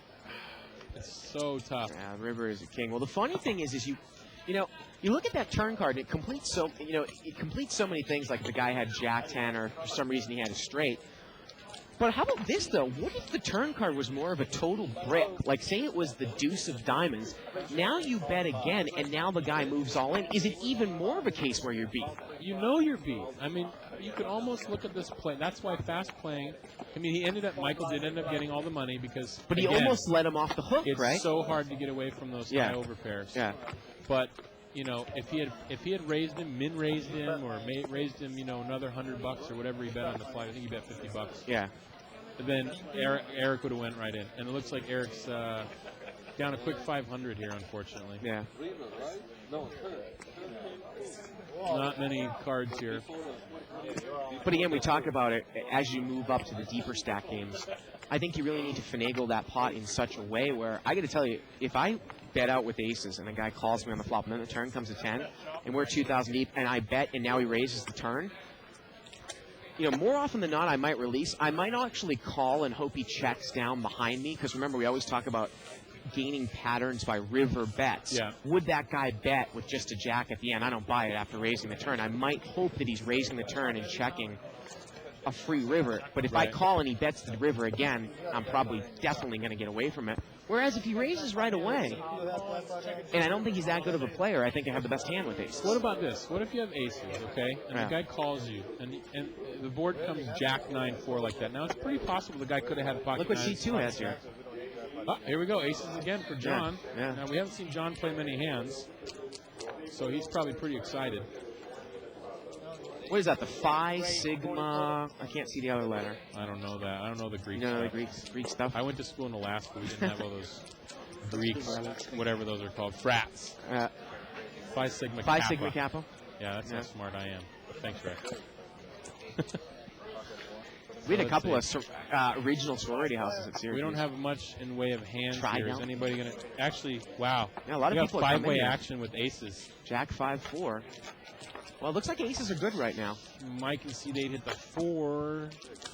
Pretty much about it. Well, that's about $100 here. Aces. Look at that. He's only 51% to win the hand. And he's going to throw a bet out here. And And five people. Boston, the more and more I play no limit in the bigger games, the more and more I want to almost keep this pot as small as possible with aces. Small. Now, even in this game, you could do that because with 5 people calling you, or 4 other people calling you, it's really tough to actually get this hand to go all the way out. Now, fortunately for John, nobody really hit anything on the flop except Michael with bottom pair, and he didn't. You know, a lot of people don't realize if you're in the bigger game and say that pre-flop, the pot's 400, and now it gets checked you in position, and you bet 300, and you get 2 callers on a board like that. So now the pot's 1,000. Yeah. And say even and it's not really draw heavy, and the turn's a blank. I think you're almost forced to check the turn at least 75% of the time. Now that it's $1,000 pot with aces. Right, definitely. You know what I mean? It's well, just, here's the thing I was going to ask you. Yeah. If you had aces and the flop comes jack 9-4, would you ever consider checking if you were in first position like that? Heads up? First to bet. Or would you want to bet to see where you're at? Well, you know, I guess it depends on the player that you're playing. I mean, no matter what, though, if you bet and the guy raises you, you're probably beat. Yeah. If you don't bet and he bets, then maybe you have to flat call and to see if he'll continue to bet on the turn. And you might save a little bit of money that way. I mean, that's playing a little scared. I know you kind of have to bet out. There might be a case, again, like I said, if I have a short chip stack here in this game, where say I've got 125 left and I've raised it pre-flop, that I might check raise all in with aces. If I think the guy's automatically going to bet if I check to him. Right, that's true. You know, but in the bigger games, yeah, I'm definitely more apt to bet. We had a raise here by Robert and C5. He's open-ended. Raised by Rick with pocket threes. Mike call with 9-6, and he's going to lead right out into the razor. Here we go with Robert again. He's wondering what. Did he go all in? What did he do there? Well, Mike bet out into the razor, and Rick's going to lay down pocket threes here. But Robert looks like his money's all. I don't understand where his money's at. See, No. It looks like it's all in the pot. Yeah, but it's not. He's just going to call. He's kind of got it on the line there. He calls it the open-ended straight draw. With a turns of 4, can he represent a spade here, though, as well? I would do that. But see, here comes Mike with the bet. He's going to keep betting it. Yeah, makes a little weak bet here. About a fifth pot size the pot. He bets 30. See, again, in short stack, do you have enough money? Oh, he raised it. And Robert is going to, but he's just going to min raise. He makes it 60. That's not enough. And Mike immediately calls him. Might as well go all in there and hope the guy, if he calls you, you got the outs. You never want to bluff without an out. And the river is a 7. Doesn't make his hand. And Mike makes the straight. He goes all in and he got called, and Robert says, fuck. Yep. Mike actually called all in. Mike had the straight on the river, and there was still a 3 flush out there, so he checked. Robert went all in, and Mike called. Now let's see. Our bet's off, I know, but let's see. Is Robert going to pull out more money? He knows it's close to 10 o'clock. He's like, God dang it, do I want to go in this game for $1,000? Yeah. That's a tough thing right there when you basically bluff off your money at the end. Robert, I'll be honest with you, buddy. You have not played the best tonight. You've been a little too... He's thinking about it, Boston. I know he's going to... Yeah, see, he's leaving. I told you if he busted it last month, he's in for 800 or 900. He's out. Hey, that is a big loss in this game, obviously. At that point, and there's not... What is there? Maybe... Not a whole lot of money on the table. It's really tough to get your... This is my statement, Bart. I realized this a few weeks ago. It's a little simple, but it works. It's really easy to lose money in this game. It's really hard to win money. Wow, that's profound, isn't it? Advice. Because you go prospecting so much. You put in your money, and all of a sudden you find yourself down 300-400, and to get that money back in one session is really tough in this kind of a game. I mean, to get it in this game for 600 or 800. Let's see what we have here. Well, that's why I prefer the uncapped games. Yeah, definitely. I mean, if your bankroll can handle it. We have ace. Michael's got an ace. Yeah, he's got ace-8 here. Somebody's got a gut shot. And Michael has not bet. He didn't bet the flop. He didn't bet the turn. And the river's a deuce. And now he bets 10. There's no money in the pot. Everybody limped in. Yeah. Michael's going to take it down with an ace. You know, one of the things that I've actually started to incorporate in my game a little bit over the last month, sometimes I'll play a weak ace on the button just for the sheer... The reason why I'm playing that is to actually try to win a kind of a bigger pot by checking an ace once if it gets checked to me. What I mean by that, say the board comes ace 9 deuce rainbow, and I've got ace 4, gets checked to me, I check. Yep. Now a guy bets out in the turn, maybe I just call him, and now he checks the river, and now I almost over bet the river, looking like I'm going to steal it. And he can never put me on an ace because he thinks I would have bet the flop. Right. He thinks it's you just an definitely interesting little thing, you know. I won't often check top pair. But in that case, it's a combination of... It's one of those things where you do it every 1 in a couple hundred hands. Yeah. And the people at the table with you kind of say, hey, this guy will be a little tricky here and there. Yeah, yeah. I mean, sometimes when you play a tricky pot, Mike's got ace-king of hearts here in seat 8. He raises it up to 30. Yeah, it was actually just a little mini raise here by seat 6, 7, 6 Andy's of hearts. got 6-7. Yeah, Andy raised it to 10. Mike made it 30. See, this is tough. This always sucks. Here's your... I would call, but obviously Andy has no idea that he's drawing dead to his hearts. And we're heads up. Here we go. Well, there's the king. Well, it's king, and Andy doesn't really hit anything here. Yeah. So he checks. Mike's going to bet, and Andy's going to fold. Betting 40. Unless he wants to make a play here. Nope. I'll tell you about a hand that I played, and people kind of looked at me a little strangely. I didn't play many hands. This was after you moved over to the main game today. Yeah. I picked up pocket aces on the button, and I raised it up. And kind of a donkish guy in seat number 3 or seat number 2 called me, but at the time I didn't know he was donkish. Okay. So the pot seat was number about, 2, yeah. Yeah, so the pot was about 150. The flop came king, queen, jack, Boston. I hated the flop. He checked, and I checked behind him. I actually took the card. Okay.